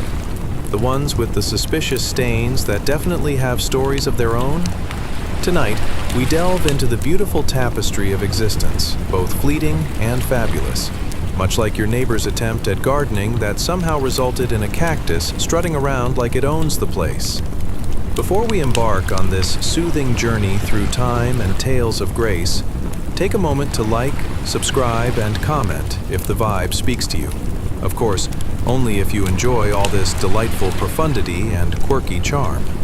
Now, dim those lights, grab your most plushy pillow, and allow yourself to sink into comfort, like a cat witnessing the elusive bouncing sunbeam at midday. Ever wondered how folks in ancient times soaked up the sun without sunscreen and filtering through a ton of, let's be honest, bad hair days? Did they ever reenact dramatic standoffs with wayward pests? Or was chasing after a bee with a stick a legitimate pastime? And what about their flowers? Did they understand the delicate dance of bloom and doom? Or were they too busy arguing about which type of goat cheese pairs best with their wine? Congratulations!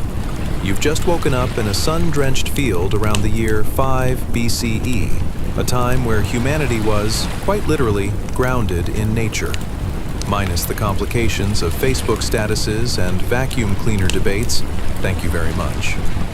Imagine the sky stretched above you, a brilliant collage of hues, as if a heavenly artist had spilled every paint bucket on a Sunday afternoon. The air smells as sweet as fresh figs and sun-warmed lavender. Fit yourself into this vibrant landscape. A solitary flower stands majestically amidst a sea of grass, a vibrant pop amidst an expanse of green. It's so beautiful you'd almost consider naming it something ridiculous like Jasper, the daring blossom. Because why not? The flower is a wonderful reminder of how the extraordinary can spring forth from the most unsuspecting places. As you survey the scene, you notice a gentle breeze, a whispering wisp of air, playfully teasing the petals, almost coaxing them to sway. Suddenly, The breeze turns into a bit of a gust, swirling around with the ambition of a very determined toddler trying to build a sandcastle that just won't hold. And just like that, in the blink of an eye, the flower that seemed so invincible is left looking like it just lost a vigorous game of hide and seek. That vibrant bloom dissolves, petals scattered, like an apology note riding off on its own truly dramatic journey. Now, isn't that a delightful metaphor for life? Picture yourself, blooming where you're planted, full of brilliance. But life is that vague wind that comes along and says, "You thought you had it all. Figured out? Think again." And before you know it, you're observing that the best laid plans may indeed be made of fragile petals. In this era surrounding grace and gratitude, where the hustle and bustle of everyday life coexists alongside a firm belief that every moment is a temporary bloom, you might feel a peaceful spirit weaving through the field like an invisible thread, gently stitching together the petals of existence. Each fluttering petal tells a story, reminding you that the struggles can often turn into something profoundly beautiful, like coffee brewed on a dreary Monday morning. It smells bad, but feels right, doesn't it? Let's talk about the people walking through this picturesque landscape. Have you ever considered how their simpler lives revolved around appreciating the sun's intimate glow? Savoring a fresh cheese and fig platter whilst standing around, perhaps pondering the very same philosophical questions that keep us all awake during those late-night Netflix binges, questioning why socks never seem to match. Ah, those were the days of trial and tribulation, ushering in a sense of camaraderie beneath the shade of the great oak tree, with little nuggets of wisdom shared over bubbling laughter. Perhaps grumpy old Caleb grumbles about the sun burning too fiercely yet again, while young Eli practices his finest rendition of dramatic poetry, dedicated to today's bloomed hero, Jasper. Oh, fair flower who defied the wind. As the day wears on, the sun begins its elegant descent, ripening the realm in golden hues. In the fading light, reflect on the impermanence of existence. Like Jasper's petals drifting gracefully away, you too are reminded that life is like a series of heartfelt moments, sometimes sweet, other times surprising, yet always unfolding, with God's grace wrapping gently around you like that favorite blanket that no one dares ask you to share. Gather yourself in this moment. Let the essence of both sorrow and joy wash over you, embracing the truth that each moment, whether blooming or fading, acts as a fleeting glimpse of divine grace, reminding you that life's beauty often lies not in its perfection, but in its sheer unpredictability and delicate transience. With that vision of unexpected wisdom nestled in your heart, allow yourself to drift into sweet slumber, knowing tomorrow dawns anew with just as many chances to bloom. Sweet dreams, dear wanderer. Let gratitude guide you through the night, tethered lovingly to the grace that prevails in every fleeting petal. Chapter 14. Embracing the Eternal Tapestry of Love. Welcome, dear listener. Today's chapters will warm your heart by the Lord, much like the cozy embrace of a well-loved teddy bear you secretly cling to while watching late-night reruns of a sitcom you've seen more times than you'd care to admit. You know the ones, don't you? Those characters who've become your friends, whispering laughter into the dark hours, embracing every cringe-worthy joke like it's a badge of honor. Tonight, we embark on an adventure more winding than your Aunt Mabel's stories about her cat's mysterious habits. Our tale stretches over 2 millennia, covering eras that witnessed the rise and fall of civilizations, all while reminding you of the sacred dance of love and faithfulness. So, before we plunge into this charming time machine, please like, subscribe, and comment if you feel this journey speaks to your very soul. But only if you truly enjoy this, of course. Now, close your eyes and dim those lights. Maybe don't trip over that pesky coffee table. You wouldn't want to sprain something over a little levity, would you? Picture yourself nestled comfortably in a cloud of your own thoughts, drifting into the past. Have you ever wondered how people manage to get their laundry done without modern-day conveniences? Was there a trendy laundry day that became the talk of the town? And just how did they determine the best times to plant crops? By consulting the stars, or by watching the chickens play tic-tac-toe in the yard? Congratulations! You've just woken up in the year 5 BCE, a shimmering moment in history where the sun elegantly warms your cheeks like a divine hug, and the air smells faintly of spices, hay, and a hint of goat cheese. Ah, yes, the era where personal hygiene was as perplexing as trying to solve a Rubik's Cube blindfolded. The fields shimmer under a golden sun, and before you stretch your limbs and groggily wonder where you parked your chariot, take a moment to appreciate your surroundings. The infinite sky above you looks like an artist had a bit too much caffeine and spilled every color imaginable. You can hear laughter from a group of children running by, chasing after a cat that seems to roll its eyes at the absurdity of it all. Let's talk about the folks in this bucolic paradise, shall we? Picture a local merchant, squinting at a basket overflowing with oranges like he's just discovered the meaning of life. Is he trying to barter? Or is he just serenading the fruit with an off-key tune? Our herbalist nearby is skillfully juggling bundles of fragrant lavender, as if life was one big carnival stage show. Warblers trapped in his beard are just a whimsical bonus.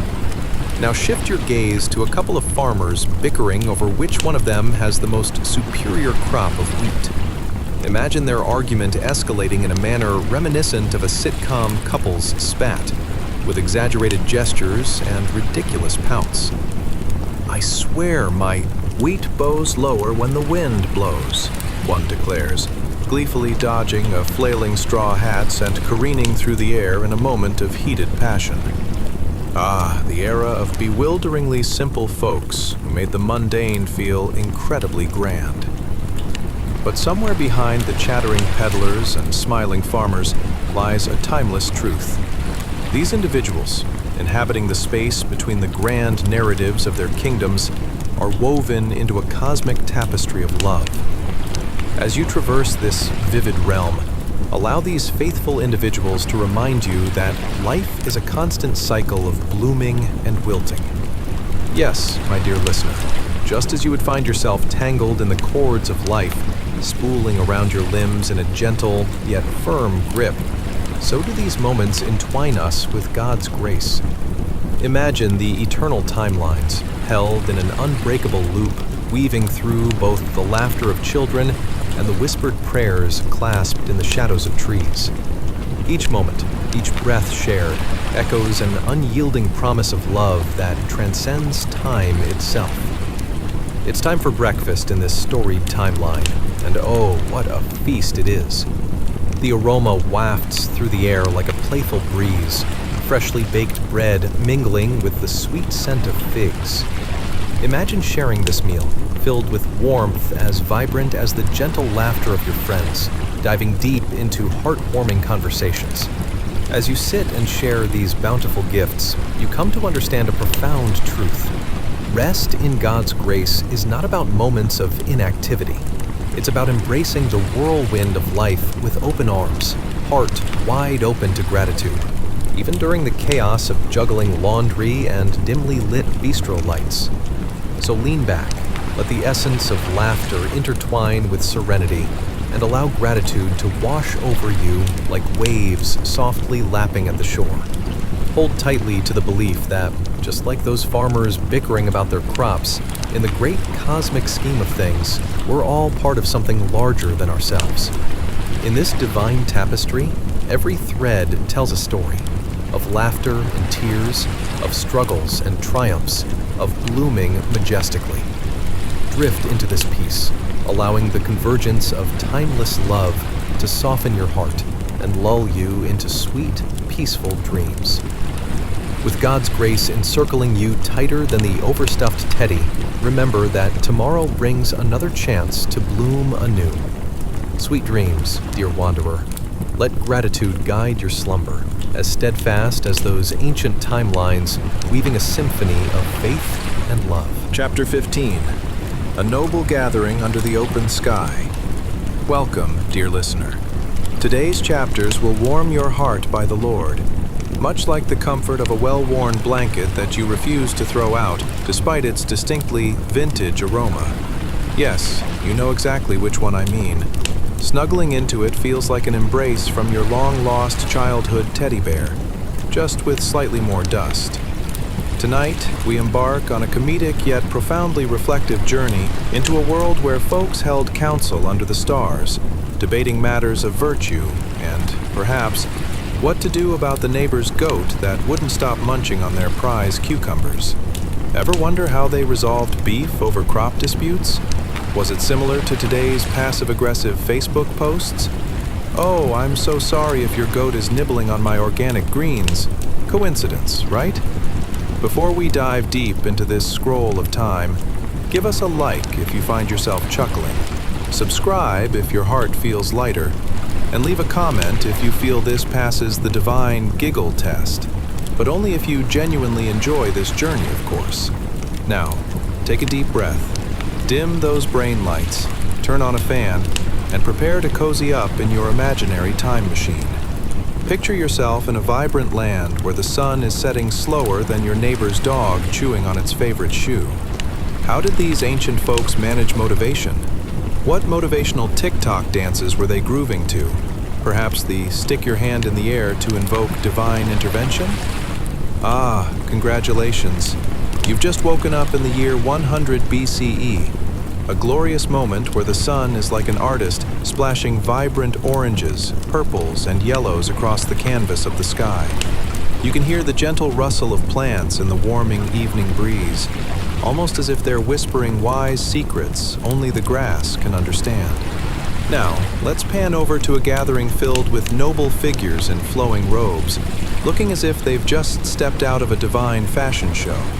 You stand among them, feeling the weight of their earnest demeanor, like wearing a tight pair of shoes at a dance-off.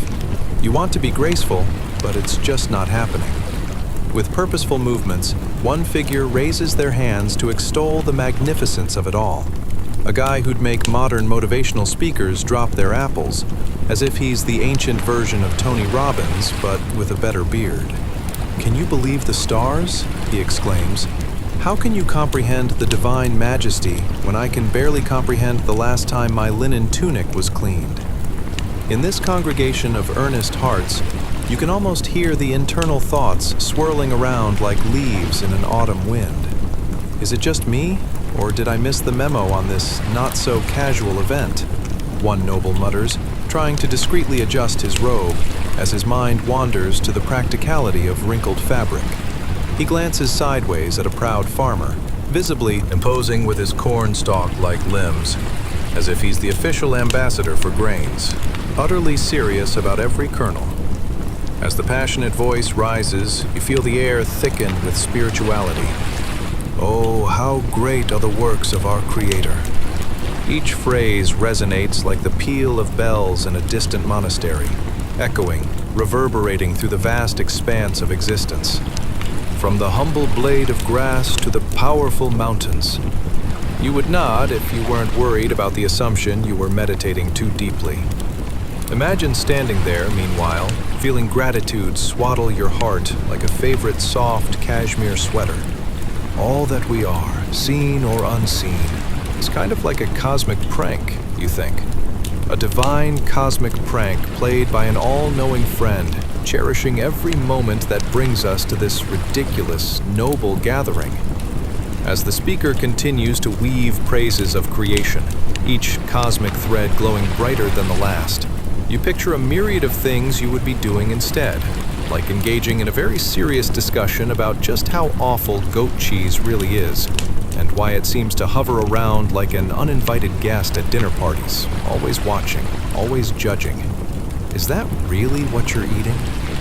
The atmosphere is electric with reverence, yet you can't help but notice a distant sound, quite possibly the world's oldest version of mischievous laughter, a goat bleating in indignation behind the nobles, as if even the beasts had their place in God's grand tale. The sheer absurdity pulls at your spirit, whispering reminders that even in solemnity, mirth finds a way to peek through like sunlight after a rainstorm.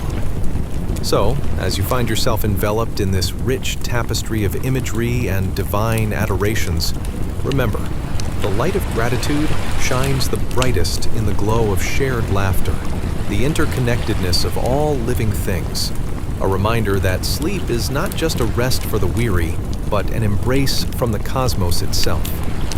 So lean back into this moment of connection and let the rhythm of their prehistoric souls cradle you into the infinite night, as noble voices sing praises to their creator, and the laughter of goats carries your dreams away into the arms of the divine.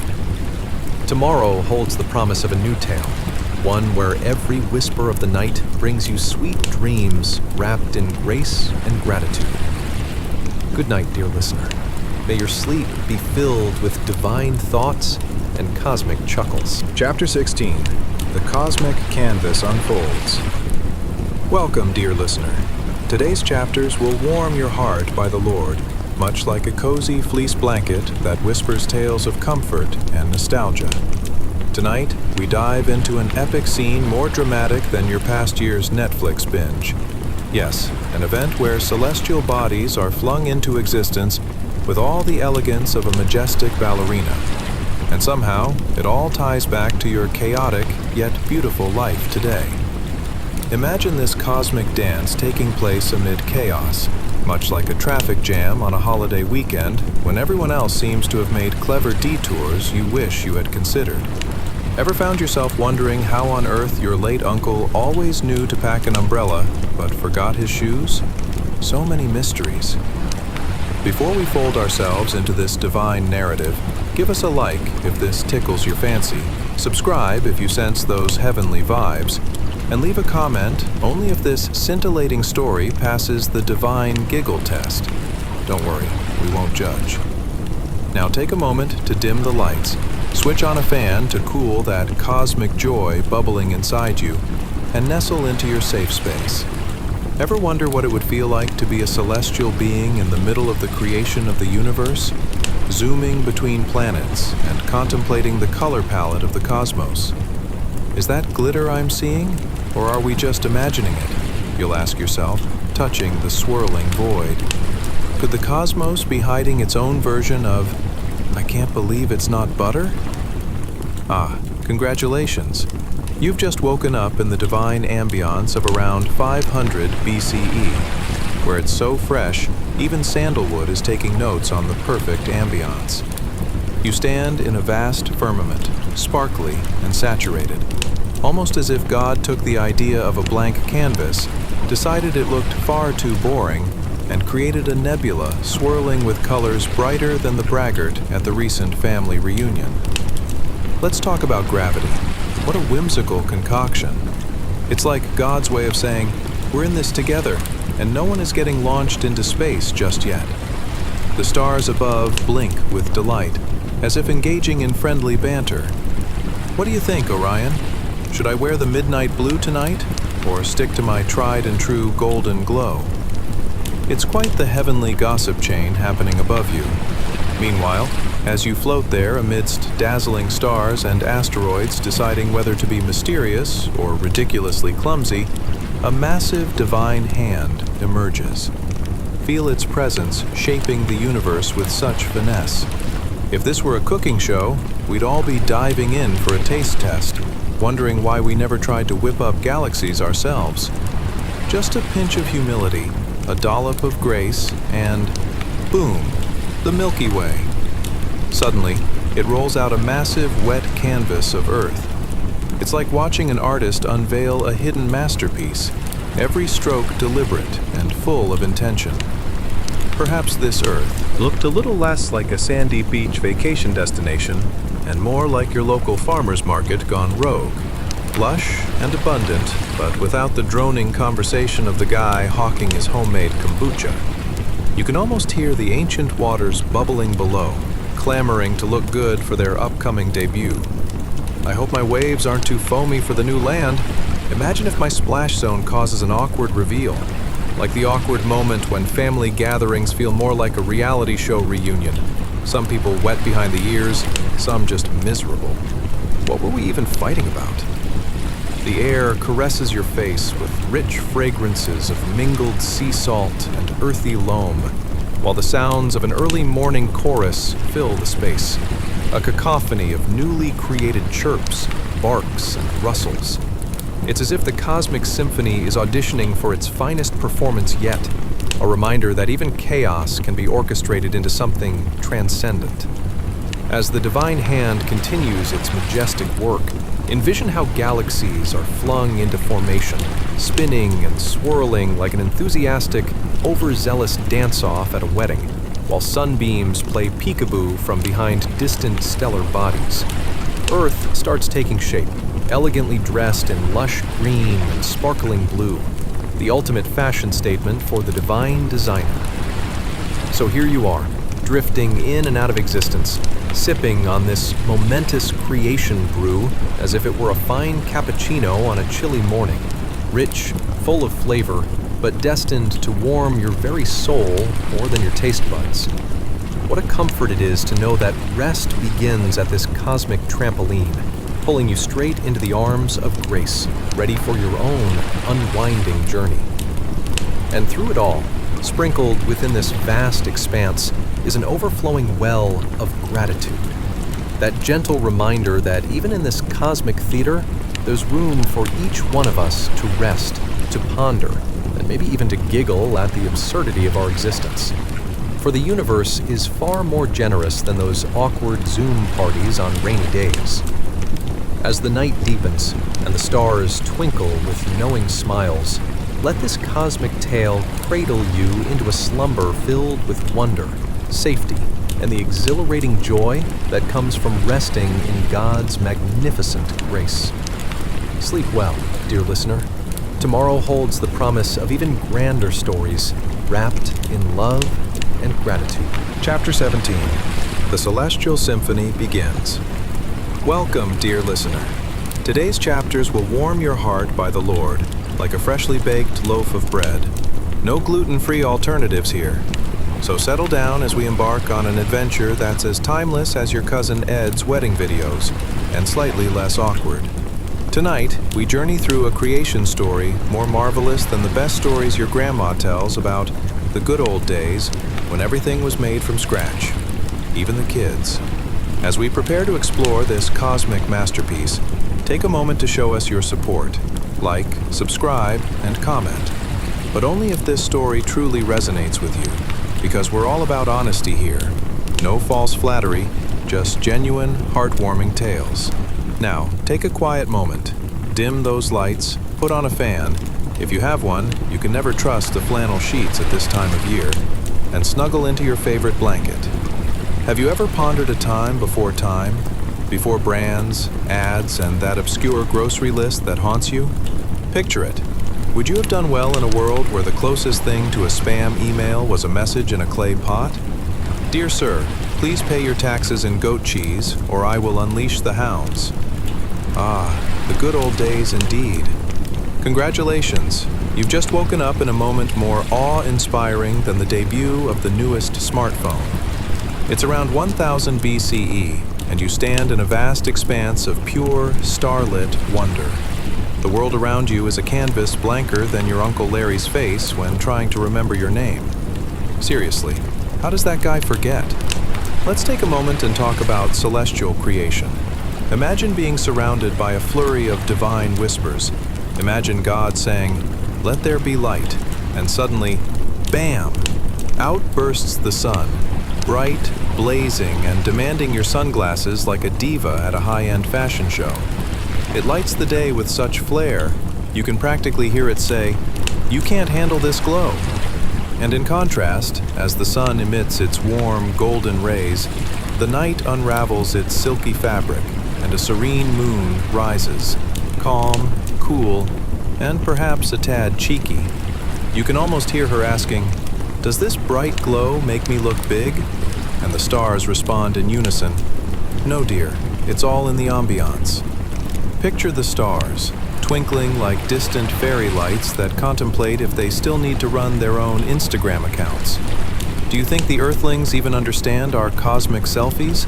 Because they sure post a lot of cat memes, and they giggle, echoing through the endless night. As you drift through this interstellar creation, breathing in that fresh space aroma, like a fusion of lavender, stardust, and the subtle hint of cosmic marshmallows, you can't help but wonder about the plans being drawn. There's an unlimited stretch of imagination and divine teamwork at play here. You can almost hear the celestial beings sketching out the designs. What about a planet that spins just right for sunbathing? And maybe a few for snow while we're at it. Then, from the midst of this heavenly symposium, a booming voice declares, "It's time to create Earth." And suddenly, poof, vast oceans come into existence, bubbling up like soda pop, eager for their big reveal. Meanwhile, watch the land elegantly grow, as if strutting down a fashion runway, flaunting its hills and valleys. Just a side note, though. Pardon the occasional avalanche, it's still learning about stability. You feel the freshness of the moist air, a delicate tango of ocean salt and earthy loam, merging harmoniously like an unlikely duet at a last-minute talent show. Each breeze dances past you, swooping and swirling like those mischievous children who run through sprinklers in the summertime. And now, imagine that Earth, less of a tranquil paradise and more like an epic potluck, where everyone forgot to bring their A game. I brought dirt. What's on your plate?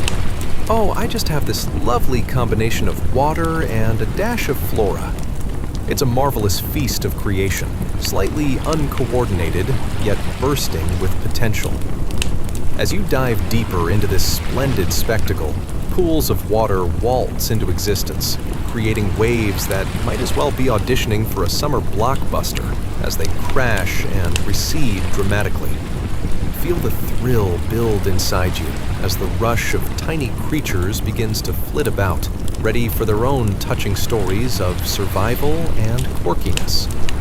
As evening approaches, the stars brighten, as if inviting you to a celestial jam session. Each one glows with a promise of stories yet to be told. And so you find yourself wondering, what would it feel like to share laughter with them? You think we'll ever get a day off from all this twinkling? One asks. Maybe a lazy day, like the Earthlings do when they binge watch their favorite shows. This moment feels immense, and while the heavens swirl above you with their articulate beauty and grace, you're reminded of the essence of rest found in divine grace. You're a thread woven into this cosmic tapestry, a marvelous reminder that gratitude and tranquility come easy when you embrace the light. And as you drift into slumber within this celestial cradle of creation, filled with gratitude, just remember, sometimes it's okay to just be a little star in your own life's narrative, a twinkling, glowing masterpiece resting in God's endless light. Sleep well, dear listener. Tomorrow we'll serenade you with even more spectacular stories held in His grace. Chapter 18, The Midnight Judgment and the Sea's Marvel. Welcome, dear listener. Today's chapters will warm your heart by the Lord, like a cozy fireplace on a chilly evening. Tonight, we dive into a scene more dramatic than your last family reunion, full of chaos, confusion, and the occasional flying potato salad. So, settle in and prepare for tales that are both captivating and, if I may say so, a tad more exciting than binge-watching your favorite show with 3 seasons back-to-back. Before we journey through a night of miraculous events, the likes of which make your Netflix subscription seem somewhat lackluster, please show us your support and click that like button to let us know you're ready for divine storytelling. Only do this if you genuinely enjoy what you hear, of course. There's no need to flex those fingers for mere formality. Now, dim those lights, kick off your shoes, if you are wearing any, and sink into your favorite spot. Picture yourself drifting off into a time when chariots didn't have cup holders, and water was something you carried around in heavy skins like an overzealous backpacker on a road trip without a map. Feel that deep sigh of relief as you transport yourself back to 1000 BCE in ancient Egypt. Have you ever wondered why those ancient Egyptians never seemed to have a simplistic song like, "I've been working on the railroad" to hum to while building pyramids? It's like the ultimate caveat. Build a monument to my greatness, but no catchy tunes allowed. Congratulations. You've just woken up in Egypt during a night that is, quite frankly, going sideways. Somewhere around town, the mood is tense, as whispers of a judgment loom heavier than the last dessert at Thanksgiving dinner. Enemies and allies alike hold their breath, anticipation rippling through the night air like freshly popped corn, binding everyone together in a spiritual crescendo. Even the local cats, who seem more like furry critics judging the unfolding drama. Let's talk about the atmosphere. A thick and humid blanket of fear envelops the land as the clock ticks toward midnight. Can you hear that? It's like ominous music playing softly, flutes strumming slightly off-key, and drums echoing a sinister beat as the unseen force approaches. Imagine holding a crystal ball and peering through, only to find it stuck on clawing your way through shampoo bottles in the morning rush. And then it hits, out of nowhere. A gust of wind sweeps through the streets. It howls like an unsatisfied cat whose dinner was late. Goosebumps prick your skin as panic ensues. Families scurry, unsure if they should hide beneath their beds or huddle together, clutching their offerings to the gods like they basted their woes into a perfectly glazed ham. It's like they're bracing for a particularly fierce thunderstorm, but forgot to close the windows. Meanwhile, in another part of this ancient land, somewhere else entirely, the scene is indescribably magnificent. Through a narrow passage graced by the hands of God, a great sea, a potentially loud and dramatic water body, is about to put on a show. Ever seen a cat elegantly jump? Well, imagine that, but with less fluff and more miracle power. As if guided by divine choreography, the waters part. Towering walls form, a dazzling vision that instantly eclipses your neighbor's yard with their uninspired garden gnomes. You can hear the sea agitating, the waves crashing against unseen barriers, like a child desperate to sneak a peek into the cookie jar. It's almost like witnessing nature's epic mixtape, with ocean beats you'd nod your head to while contemplating life decisions. The salt-laden breeze tickles your senses as you stand there, awestruck. How can something so serene feel so menacing? The waves seem to beckon throngs, an invitation like the last slice of pizza at a party, too good to resist and just as compelling. But wait, can you almost see them? That brave crowd threading its way through the seas split with anticipation, eyes wide and spirits hopeful. It's like a gathering of souls, uniting for the ultimate group selfie, a picture perfect to ensure they'd always remember the night they nonchalantly escaped a looming judgment. Still, the echo of those who fell to the midnight judgment stirs in the depths, like an awkward cousin who lingers too long on a conversation, wishing you'd just walk away. It's a reminder that even amidst divine providence, the scale of justice is as delicate as a seesaw with elephants on either side. Can you feel the energy of the crowd? It's electric, sweeping you into their narrative. They march forth, crossing with cautious hope. The sky shifts from black to shades of pale, heralding shimmering possibilities. If I could join a text chain with them, it might read something like, "I can't wait to tell everyone we did that. My feet are so wet, but at least I'll have a great story." And as the moon rises ever higher in the inky depths of the night sky, twinkling stars watch from afar, some possibly rolling their cosmic eyes at the spectacle. How often did they get to witness humans doing what they do best, over-dramatizing adventures yet to unfold? Here they go again, one star may quip to another. The sea's parting is such a show-off move. Classic God.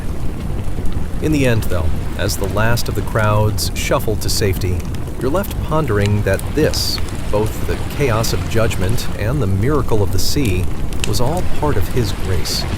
And in these moments, you can't help but recognize perhaps life is just that. Wonderful chaos, sprinkled with moments of exuberant beauty. As you drift off tonight on ripples of gratitude and trust, allow yourself to rest in His grace, knowing that every wave and whisper carries His unyielding love. Sleep peacefully, dear listener. Tomorrow holds promise in both judgment and grace. Chapter 19. The Shepherd's Call and the Shadows of Stubbornness. Welcome, dear listener. Today's chapters will warm your heart by the Lord like a gentle breeze on a summer's day. Actually, we're more about the cool evening breeze, so think of it as a comforting hug from a favorite old sweater you thought got lost in the laundry pile. Tonight, we're diving into a scene that's as relatable as trying to find your keys in the dark, full of warmth, humor, and just a sprinkle of divine mischief. Now, before we journey through this pastoral evening, imagine yourself surrounded by lush green fields, the scent of wildflowers wafting through the air. But, of course, let's not forget the ever-present challenge of sneaky mosquitoes trying to crash the party. What's a peaceful evening without a few buzzing intruders to keep you on your toes? It'll be like trying to enjoy that last slice of cake while your friends give you the look. If you enjoy this tale, please click that like button and subscribe. Only if you genuinely like it. We're not here to twist your arm. We're just offering a cup of warm cocoa without the marshmallows, or with, your choice. So, dim those lights, cozy up in your blanket, and prepare yourself to travel back to a time when shepherds roamed freely, like the hipsters of antiquity, minus the artisan coffee, of course. Ever wondered how those ancient shepherds managed to keep their flocks in line? Did they have a sheep app to notify them about rebellious lambs? Did they even have Wi-Fi? Imagine the odds of Wi-Fi in the wilderness. Sorry, sheep, but I'm getting no signal here. Congratulations, you've just woken up in a grassy meadow around 900 BCE, and it seems you're surrounded by a flock of sheep. Yes, that's right. A pasture full of fluffy creatures more interested in munching on grass than pondering life's existential questions. As dawn gracefully heralds the day, you can hear the soft bleating around you, like a very enthusiastic choir of fluff. Can you hear that?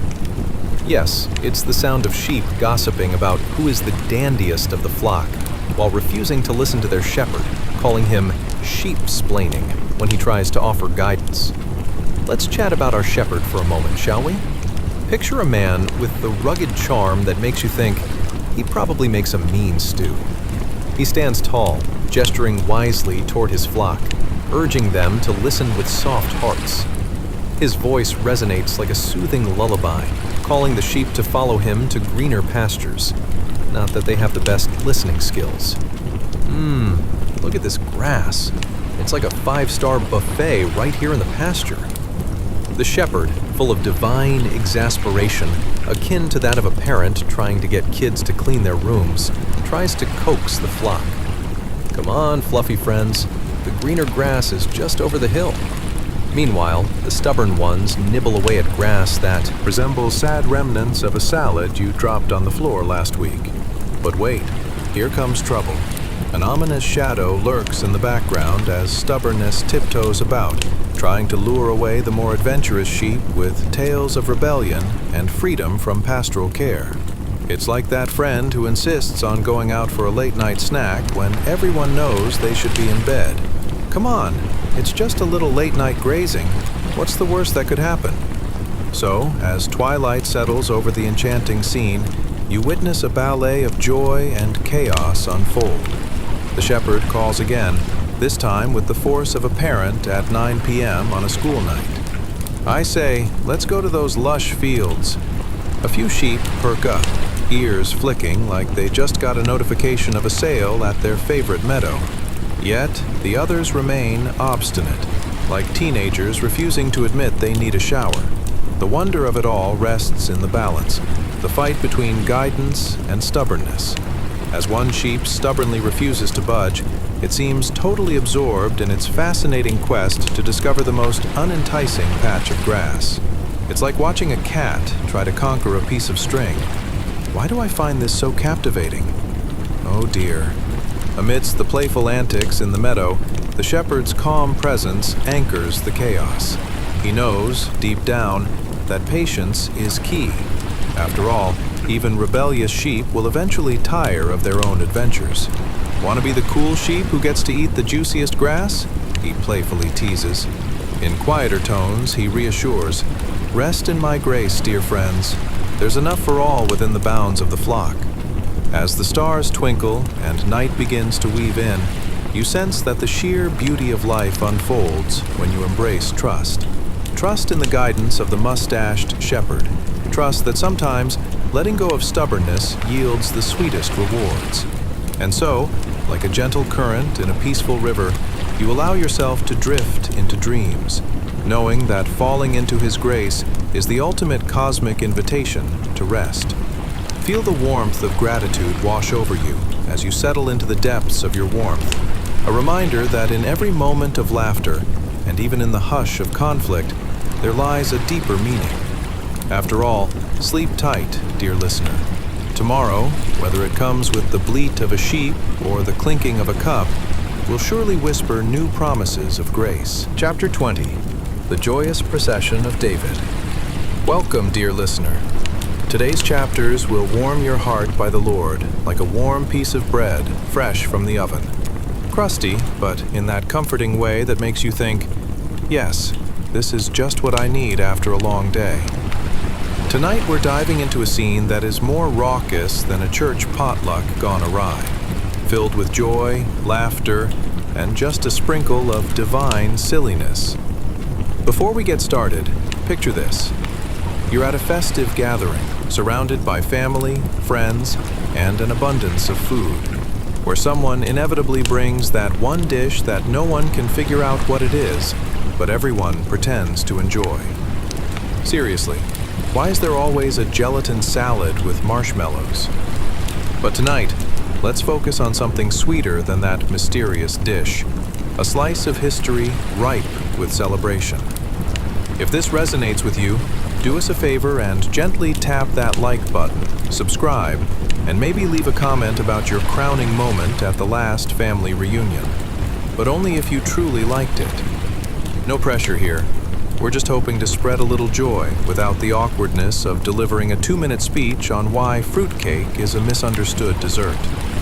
So, dim the lights, position a cozy blanket just right, and set your mind loose as we travel back to a time when shepherds were kings, and the skies were filled with the sounds of laughter and worship, plus the occasional grazing sheep. Ever imagined what a parade looked like when your best friend suddenly decided to try their luck at juggling while walking on stilts? It'd probably be about as graceful as an enthusiastic toddler in a marching band. Congratulations! You've just woken up in 1000 BCE in ancient Jerusalem, and it's a marvelous day for a king. The sun is bright in the sky, casting shadows that dance like enthusiastic little children at a birthday party. In the distance, you hear the soft thrum of a festive drum, gently coaxing you forward into a scene bursting with color and anticipation. Let's talk about King David for a moment. Imagine a man with charisma so radiant, you'd think he had a permanent spotlight on him. He stands tall among the crowd, with a smile that could rival the sun itself. Today, he's leading a grand procession, determined to bring the Ark of the Covenant into a special tent for all to see. And oh, isn't that just the royal cherry on top of the pudding? As you inch closer, you catch the unmistakable scent of freshly baked bread wafting through the air. Stale loaves? Not in this kingdom. Today is about celebration. King David has decided that not only should the Ark be honored, but the people should be too. And what better way to their hearts than with an offering of bread and sweet cakes? Think of it as the original everyone gets cake idea. So, picture this. A troupe of musicians, dressed in swaths of vibrant fabric, plays jubilant tunes. You can hear the strings of their instruments dancing in harmony with the clang of cymbals. Imagine a joyful orchestra that's clearly had one too many cups of grape juice. The crowd follows, their hearts lifted in unison like a freshly risen souffle, light and airy. "Let's go," David calls out, voice booming like thunder yet melodic, beckoning everyone to move as one. And oh, don't you just love the sight of excited faces? Everyone smiles and waves. Even the local goats appear to tap their hooves to the rhythm. Honestly, if they weren't busy munching on the choicest clovers, you might think they were trying to join the parade. The atmosphere buzzes. Children laughing, adults sharing whispers of excitement, and even that one neighbor who never shows up to anything making a surprise appearance. You might wonder, has he been hiding in the pantry for the last month? It's not that he didn't want to come, David winks knowingly, but he just couldn't find his best tunic in this chaos. As David carefully places the ark into its new home, a cheer erupts from the crowd, like a wave of sound rolling through the hills. The joy is so palpable, you practically feel like you should dance. Perhaps you two-step, maybe even attempt to twirl. Nothing says divine connection like a little bit of coordination confused by enthusiasm. With a heart full of gratitude, King David then blesses his beloved people with offerings of bread and sweet cakes. What a way to express love. "Here, take these," he exclaims, tossing generous portions to his subjects like confetti. Yet, somewhere, you can almost picture a few early catchers missing the soft, fluffy bites and diving into the crowds, amusingly suggesting they use more enthusiasm to catch the spirit, or, in this case, food. And as the sun begins to set, lacquered by hues of gold and purple, the joy of the day lingers. David, filled with gratitude, reflects not just on the ark or the tent, but on the people. Their faithful hearts united under a grace so rich that even the stubbornest sheep would follow him anywhere. Such a tale of celebration serves as a gentle reminder that, like King David, we too must embrace joy and gratitude in our lives, allowing a little sweetness to melt over our hearts. In that blend of laughter, a kind grace flourishes, inviting us all to find rest and peace like that treasured bread shared among friends. Now that the festivities wind down like a lullaby to sleepy eyes, take a moment to breathe deeply, soak in the warmth of today's story, and let gratitude cradle you into a serene night. Chapter 21, A Clearing After the Storm. Welcome, dear listener.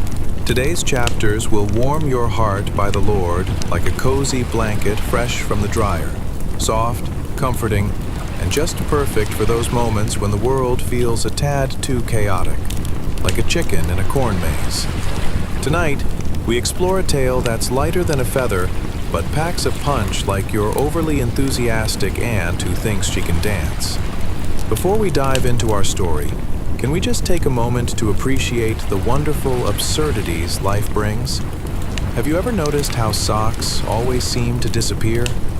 Did they get sucked into a parallel universe, or are they simply plotting against you?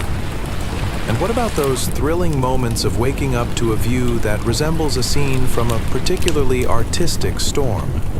It's as if Mother Nature decided to throw a surprise party, but the only guests were ominous clouds and rattled nerves. If that resonates with you, do us a favor and gently tap that like button, subscribe, and drop a comment about the last time you faced an unexpected storm. Waterproof pants, optional. But only if you truly enjoyed this, of course. So, dim the lights, nestle into your most comfortable spot, and prepare to be whisked away to a time when getting caught in a storm might mean the end of all your best laid plans. Let's say around the years 100 BCE to 100 CE, a time when olives were considered a luxury item, and carrying a wine jug was basically like carrying a mini fridge. Now, imagine you're a local sage standing in a field after a storm. Have you ever actually stood in a field? But not just any field. This one's knee-deep in mud, the aftermath of rain reflecting the struggle between chaos and serenity. How did we go from, there's no way I'm going out in this weather, to, wow, look at that sunset? Do you recall the thrill of feeling nature's wrath, only to be met by a serene rainbow, as if God were unlocking a treasure chest of joy right before your eyes? Congratulations, you've just woken up in 30 CE, and somehow, without your knowledge, you've become the local philosopher, contemplating the meaning of abundance and grace while standing in said field. The storm has just passed, and in its wake, you're greeted by a stunning panorama. The angry clouds are retreating like the last guests at a wedding gone wrong, and a gentle sunlight breaks through, bathing everything in a heavenly glow. Life is full of surprises, isn't it? The air smells fresh, vibrant, and, believe it or not, it's the very aroma of gratitude. Yes, you heard right. The sweet scent of new beginnings fills your lungs, as if the universe itself is giving you a great big hug. Now, let's not forget the details. The squelching of the mud beneath your feet, the distant call of birds returning to their perches, and the delightful sound of, is that the crashing of waves? Or is it just your imagination running wild on an imaginary breeze? Either way, you've got to admit it's a nice distraction from the chaos that just made your day feel like a sitcom gone off the rails.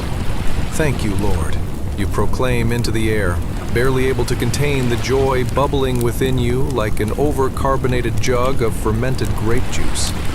It's almost comical how unexpected this moment of peace feels, like discovering a forgotten candy bar in your coat pocket from last winter. But this is your moment, your emergence from the embrace of a storm, and even more importantly, your pilgrimage to gratitude. Ever tried to show gratitude while struggling to keep a straight face? It's like baking bread without flour. They can be messy. Innovations like, wow, look at all that beautiful chaos. It really brings out the mud, may come to mind. Yes, my friend, you've come to appreciate a simple moment that far exceeds the dramas of the day-to-day. So here you are, reveling in the tranquil aftermath of what once felt like an impending disaster. Amid the petrichor, the delightful smell of earth rejuvenated by rain, you survey the landscape around you. The trees appear greener, the flowers brighter, like they've just attended a spa day and are radiating newfound levels of joy. And you can't help but wonder if maybe those stubborn clouds had their own joy of parting once the storm realized its job was done. As your heart fills with thanks, you find yourself mouthing an old prayer. Let this kindness fill my heart as I share my gratitude, much like the baker who generously shares his bread. For in this moment, I rest in your grace, turning my trials into triumphs. And oh, what trials they have been, right? You know the type, like misplacing your only pair of sandals moments before a market trip, or accidentally stepping into that puddle that looked more like a mirage. Life serves you surprises, doesn't it? Ah, but here in this gentle moment, all the worries flutter away into the breeze as you embrace a different kind of wildness, one filled with the calm assurance that, like the storm, difficult times will also pass, leaving behind a canvas painted with the light of hope. Who knew a bit of mud could lead to a revelation? And as you soak in the beauty around you, you feel grateful, knowing you've stepped onto solid ground, a sacred space where your heart, much like a well-fed bird, can finally settle down, resting boldly beneath the shelter of God's grace. Now, let us breathe deeply together, allowing this feeling of gratitude to envelope us like that cozy blanket we once mentioned. Feel the calm wash over you, and prepare for more tales of grace, light, and laughter as our journey unfolds into the night. Chapter 22, The Belly of the Beast. Welcome, dear listener. Today's chapters will warm your heart by the Lord, like a cozy blanket fresh from the dryer. Soft, welcoming, and just perfect for those moments when the world feels as snug as a cat in a box. But beware, tonight's tale dives deeper than the depths of your forgotten sock drawer, taking us into an underwater saga that's more befuddling than finding a fish that dances. Effect had that feeling where life is just one colossal whirlpool, dragging you into areas you never intended to drift? Have you ever thought you're riding a wave, only to find that it was just a rogue piece of furniture? The waves of life can really have a way of tossing you around. Shouldn't someone warn us that we might end up sharing a meal with a giant fish's dinner and calling it an unusual Tuesday? If you relate, why don't you gently tap that like button, subscribe, and leave a comment about your own amusing near catastrophes. Only if you truly enjoyed it, mind you. So, dim the lights and find a comfortable spot, because we're about to take a deep dive into the murky water of history, somewhere between 1000 BCE and 100 CE, a period when olives were currency and claiming you had seaweed salad for dinner was both a status symbol and possibly a cry for help. Congratulations! You've just woken up in about 600 BCE, a thrilling time in the ancient world. The skies are a murky shade of blue, and the winds carry whispers of prophets and poets. But you smell like fish. And not just any fish, mind you, but the colossal kind. As you try to figure out what on earth has happened, you become aware of your surroundings, and the very real realization hits you. You found yourself inside a whale. Yes, my friend, a whale. So let's set the scene. The moist air is thick and heavy, and the darkness wraps around you like an unwelcome hug from an overzealous ant. You can feel the coolness of slick seaweed brushing against your skin. Is that the scent of krill? Oh dear. And amidst this festive banquet, surrounded by layers of gelatinous fish goo, here you are, not relaxing at a beach resort, but swaddled in the belly of a 4-ton fish while contemplating what went wrong. Let's take a moment here. Can you imagine trying to arrange a grocery list under such pressing conditions? Let's see. Need more seaweed, perhaps an extra layer of fish guts for that umami kick. You chuckle at the absurdity, but then remember, a faint glow pierces the darkness above you, reminiscent of celestial light. Is there hope beyond the stench of this marine monster? Desperation bubbles within you like a soda shaken one too many times. What do I do next, you think? Trying to make sense of this spiraling predicament, pondering whether this is God's way of telling you to stick to land diets. But in a moment of clarity, amidst the chaos, the ray of light above stirs your heart with a gentler thought. Maybe this confinement is a moment of reflection, a hard look at the tangled web of your own life choices. Isn't it funny how you can go from everyday decisions like, do I need more eggs or just an existential crisis, to why on earth did I think seeking the belly of a whale was like a trip to a day spa? No one ever sings about the peaceful encounters inside the belly of a giant fish. Where are the poems on the virtues of squishy aquatic solitude? As the pressures of this watery world surround you, a wave of gratitude washes over your weary soul. Perhaps, you think, it's time to reflect on the beauty of the life you've lived. With every pulse of the fish's movements, it feels as if the universe is reminding you, rest in grace, dear one. Isn't it better to find peace in the profound mysteries of life instead of focusing on how not to lose your sandals in the waves? With the weight of worry drifting away like discarded sea snacks, you begin to contemplate what fills your heart with gratitude. You think of family, friends, and those moments that felt like rushing waves at high tide, but later revealed themselves as soft, sandy beaches. Could it be that this moment reflects the gentle call to acknowledge life's complexities? In this dim cavern of the great beast, you begin to whisper a prayer of thanks for the light above, that you're still alive, with breath in your lungs. Perhaps this isn't a fate worse than swimming with sea monsters, but a bountiful opportunity, like the chance that leads to warm red on a chilly night. In every raw moment of chaos lies the chance to shift perspective and swim towards gratitude. And so, you close your eyes and picture the surface above you, imagining a world beyond this amazing aquatic adventure, hoping to break free with newfound joy. In this belly of the beast, instead of despair, you find that you are ever so slightly amused by the unpredictable adventure God has laid before you. Life is a journey, isn't it? You can't make this up. But through it all, it's His grace that anchors you, even amidst the swirling currents. Now, let us breathe deeply, dear listener, as the tide of the story rises, ready to unveil yet more tales of grace, adventure, and laughter. So, embrace this absurd yet beautiful life, knowing that with every wave, there's always the promise of finding land again. Chapter 23, Thunderous Blessings. Welcome, dear listener.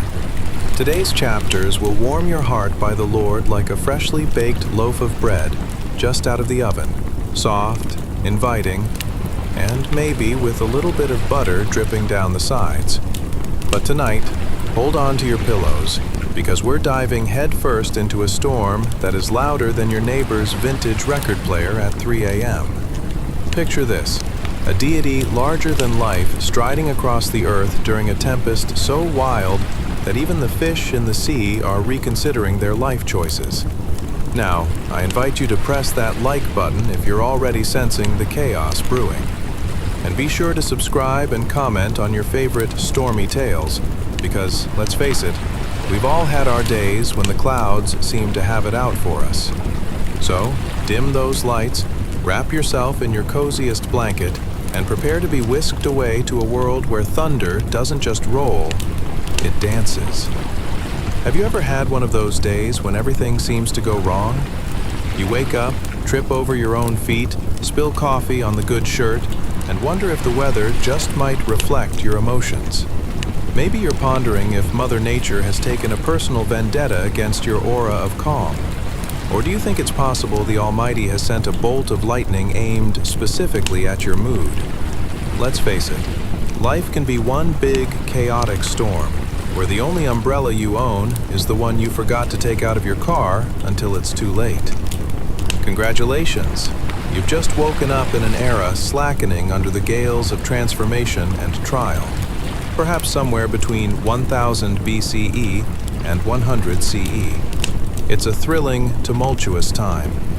Your surroundings are filled with the rich aromas of incense mixed with something that suspiciously resembles fried dough.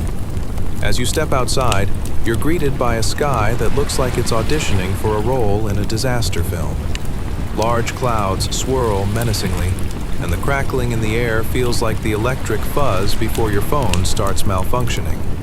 Let's talk about how people in this time dealt with storms. You'd think they'd have it down to a science, right? Nope. Instead, if there's one thing folks knew how to do well, it was run around placing bets on who could outrun a rain cloud without a thunderous fate befalling them. It's a bit like trying to play catch with the wind, ambitious and utterly absurd.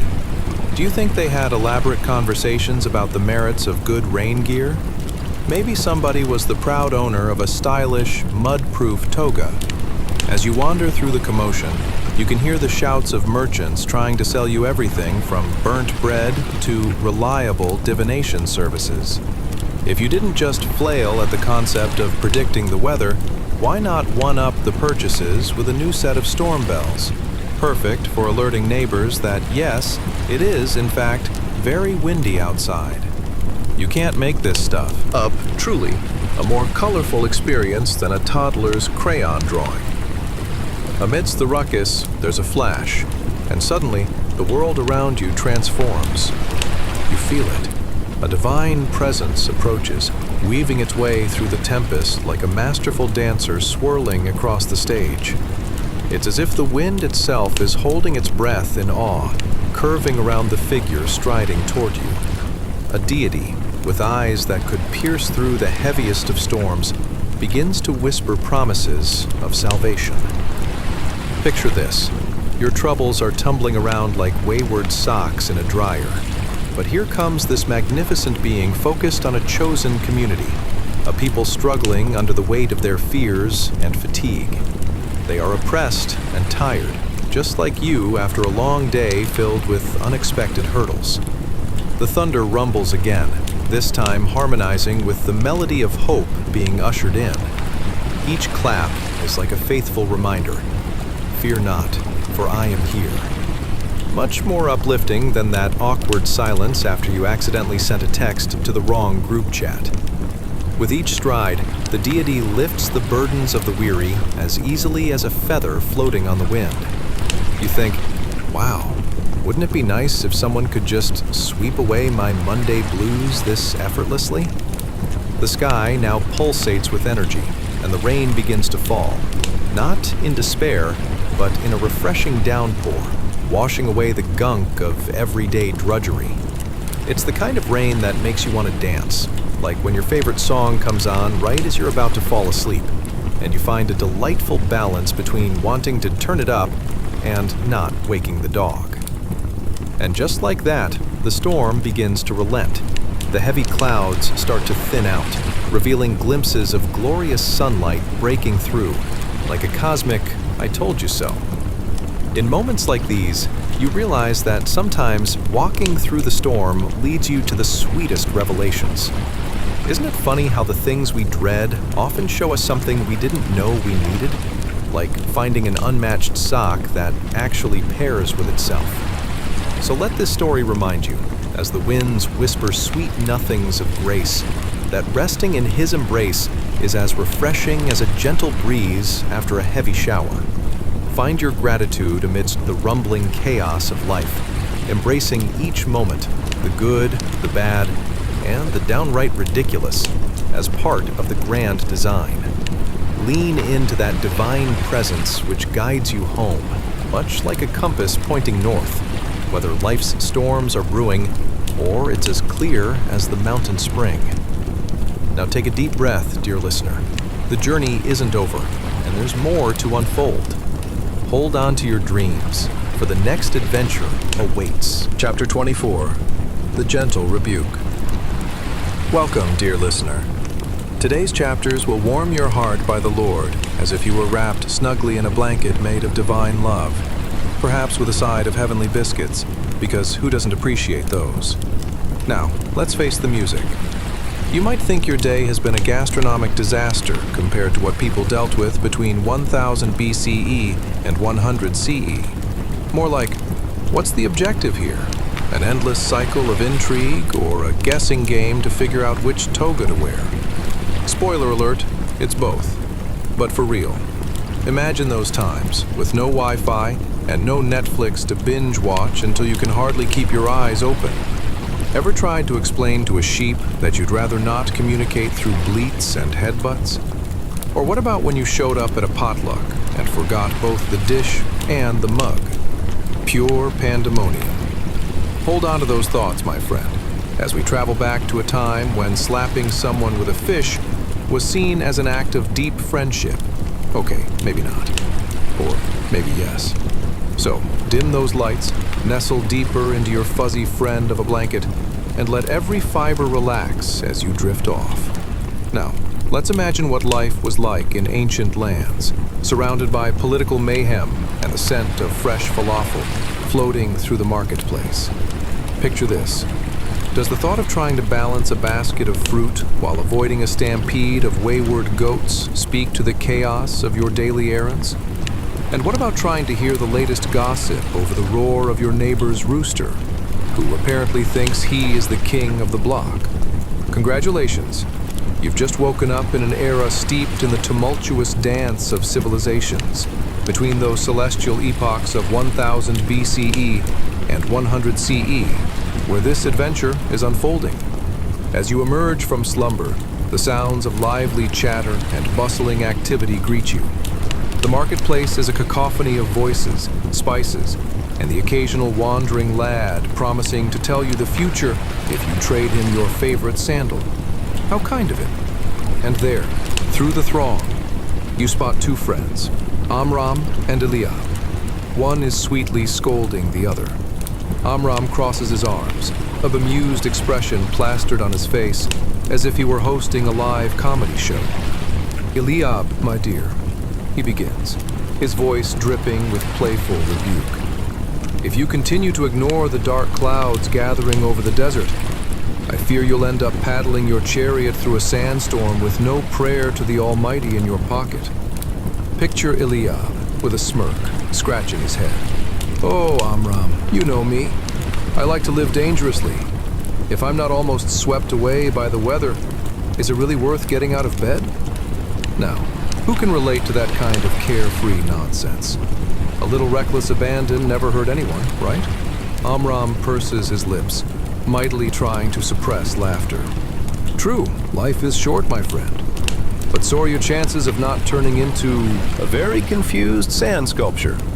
The mastery of banter between them is like a polished pebble, each joke bouncing back and forth with delightful agility. Just then, a cloud hovers behind the scene, echoing their laughter. Symbolically, 7 small versions of this moment drift in, reflecting that beautiful principle of complete and consistent forgiveness. Because let's face it, our mishaps are like the aromatic spices at the market. They add flavor to life's everyday stew. Amram continues, mock seriously. "Eliab, the heavens may send down a torrential downpour of grace while I'm here sealing this friendly pact with you. Just remember, if you can't put on a scarf to protect yourself from both wind and social faux pas, do you ever really get to call yourself a wearer of wisdom?" At that point, Eliab bursts into laughter. "My dear Amram, wisdom is vastly overrated. Paddling through life with good intentions is also a skill, right? Ah, the joys of camaraderie, where wise words are often tossed around like confetti at a wedding, however ill-timed they may be." In the poetic frolic between these two, there is a lesson, a beautiful tapestry of mercy woven through the fabric of life. They embody the essence of how we often trip over our own toes, yet we find ourselves lifted by hands around us who remind us, hey, it's okay to slip every now and then. When life gives you flops, sprinkle a little grace and carry on. At that moment, you realize how vital it is to embrace those mundane missteps. Much like a beloved pair of sandals that might pinch just a bit, but carry you, albeit somewhat haphazardly, along the rugged path of life. So embrace the quirks of your journey. Now let those soothing reminders cradle you in divine rest, as laughter mingles with forgiveness like the sweet waltz of night and day. For each absurd moment you encounter, remember, every day holds a new chance to relish the grace sprinkled upon the canvas of our lives.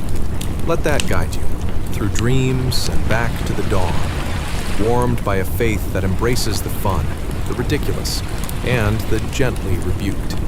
So breathe in deeply, dear listener. In life's chaos, find your gratitude, for sweet forgiveness litters the path like blossoms in spring, even if you occasionally trip over them like a bemused traveler lost in a dance of friendship. Now, as you glide into your nighttime slumber, remember that tomorrow is just another opportunity to be embraced again in laughter, mercy, and boundless joy. Sweet dreams await you. Chapter 25, The City of Dreams. Welcome, dear listener. Today's chapters will warm your heart by the Lord as if you were snuggling up with a pint of the finest honeyed wine. No hangovers, just blissful dreams awaited. Now, you may think that the world back in 1000 BCE was more like a reality show gone awry than a tranquil existence. Picture this. The only tweeting happening was a very exasperated rooster, and messages were sent by a guy named Messenger Bob, who probably had a knack for showing up 2 weeks late, and no one knew why. A total cliffhanger. Imagine trying to cozy up to God with a scroll that weighs more than your neighbor's dog. Bless that dog, by the way. So, have you ever dreamed of ordering off a menu they call the Scroll of Scrolls, only to find out it's just a long list of flesh and fowl? Or how about that time you sneezed in a crowded market and everyone fled as if the earth was opening up. Really, it was just a sneeze, folks. Now, let's dim those lights, put on your favorite ambient sound, and make sure your cozy blanket is ready for that ultimate snuggle session. Let every fiber of your being begin to relax as you journey. Have you ever found yourself lost trying to navigate a tiny area, only to realize you'd been standing in the same spot for 10 minutes? Or what about that one time you tried to impress someone with an elaborate story, only to realize you were mixing them up with your cousin? Yep, good times. Congratulations, you've just woken up in a radiant city shimmering in the sunlight. Welcome to Jerusalem on a bright morning, anywhere between 1000 BCE and 100 CE, where the construction of this divine capital is more action-packed than a trebuchet firing contest gone rogue. As you step out onto the sun-kissed cobblestones, your senses awaken. Imagine the scent of freshly baked flatbread tickling your nose like an eager child wanting breakfast. Can you hear the bustling sounds? The clattering of tools, the cheerful banter of artisans comparing their latest masterpieces like proud peacocks? You catch sight of a group of builders working hard, their muscles flexing in unison as they hoist stones that weigh as much as your Aunt Myrtle after the holidays. Let's talk about this grand construction, shall we?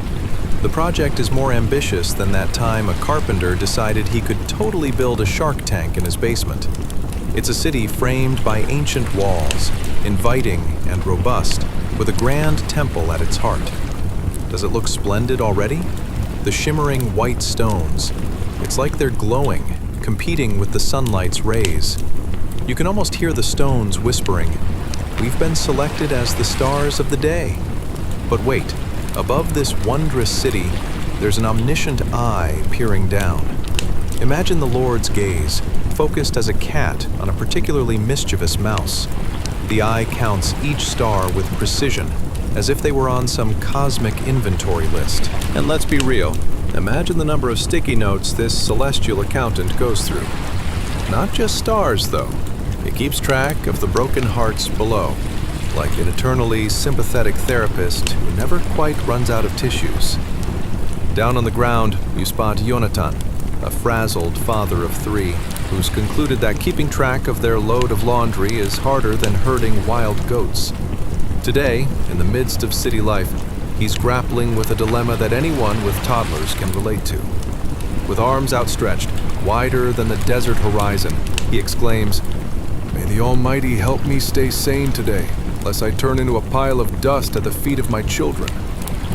And as you think about this scene, you can't help but chuckle because, let's be honest, every parent has those days where they could really use a divine intervention. But amidst the chaos, what's that? Laughter. Yes, laughter mingles in the warm air, floating like gentle breezes carrying the sweet scent of figs. You see 2 builders, Reuben and Simon, sitting on a stone stool, attempting to balance a loaf of bread on their heads as part of a very intense contest. Reuben, the more serious of the 2, almost swallows his pride when he carefully declares, "My heart rests secure in the Lord's grace, as does this bread on my head." Simon, eyes gleaming with mischief, shoots back, "The divine will surely take pity upon the one who eventually drops it." Just then, the aforementioned omniscient eye flares up with an amused glint, as if to say, "Hang tight, the entertainment is just beginning." In the joyful whirl of life unfolding in this ancient wonder, you realize the significance of each moment. Joy and chaos intermingle in the grand design crafted by the one who sees it all. So, breathe deeply, dear listener. Embrace these slices of life. Reflect on the grace raining down like soft petals from blooming trees. While you may trip on a stone today, remember that in every misstep, a gentle laugh or a loving heart awaits to guide you back on course. The bustling city, shimmering with divine potential, beckons to you. It whispers of dreams fulfilled and the joys of resting in each moment, grounded in God's expansive love. So snuggle a little deeper into that blanket, for within you lies the promise of grace, the heart of gratitude, beckoning you to sleep sweetly, knowing you are cherished in this ever-unfolding story of life. And now, as the light softens, as the quiet settles around you, and as the stories of grace and gratitude fade gently into the stillness of night, let your heart rest, and let your spirit breathe deeply again. Tonight, we walked beside people who carried heavy burdens, families who endured hardship with faith, souls who pushed through long seasons of uncertainty, and individuals who discovered that even in struggle, God's grace was never absent. We saw how people survived days filled with doubt, work, worry, and weariness, and yet still managed to smile, to forgive, to thank, and to keep moving forward with hope that didn't make sense except through Him. We felt the quiet strength of those who whispered prayers when life grew heavy, the resilience of those who trusted even when they didn't understand, and the softness of those small, sacred moments when God reminded them, and us, that we don't walk through life alone. Because grace isn't loud, it isn't dramatic, it's steady, it's gentle. It waits patiently at the edge of our exhaustion until we finally pause long enough to feel it again. So now, as you lie in your warm bed, surrounded by comforts your ancestors could only dream of, soft blankets, safe walls, quiet air, take a moment to be grateful. Grateful for rest, grateful for protection, grateful for another day lived, and another night to release everything you no longer need to carry. Let the worries loosen. Let your thoughts grow light. Let your body sink into peace. You are safe. You are held. You have done enough for today. Close your eyes, breathe deeply, and drift softly into the grace of sleep. Good night.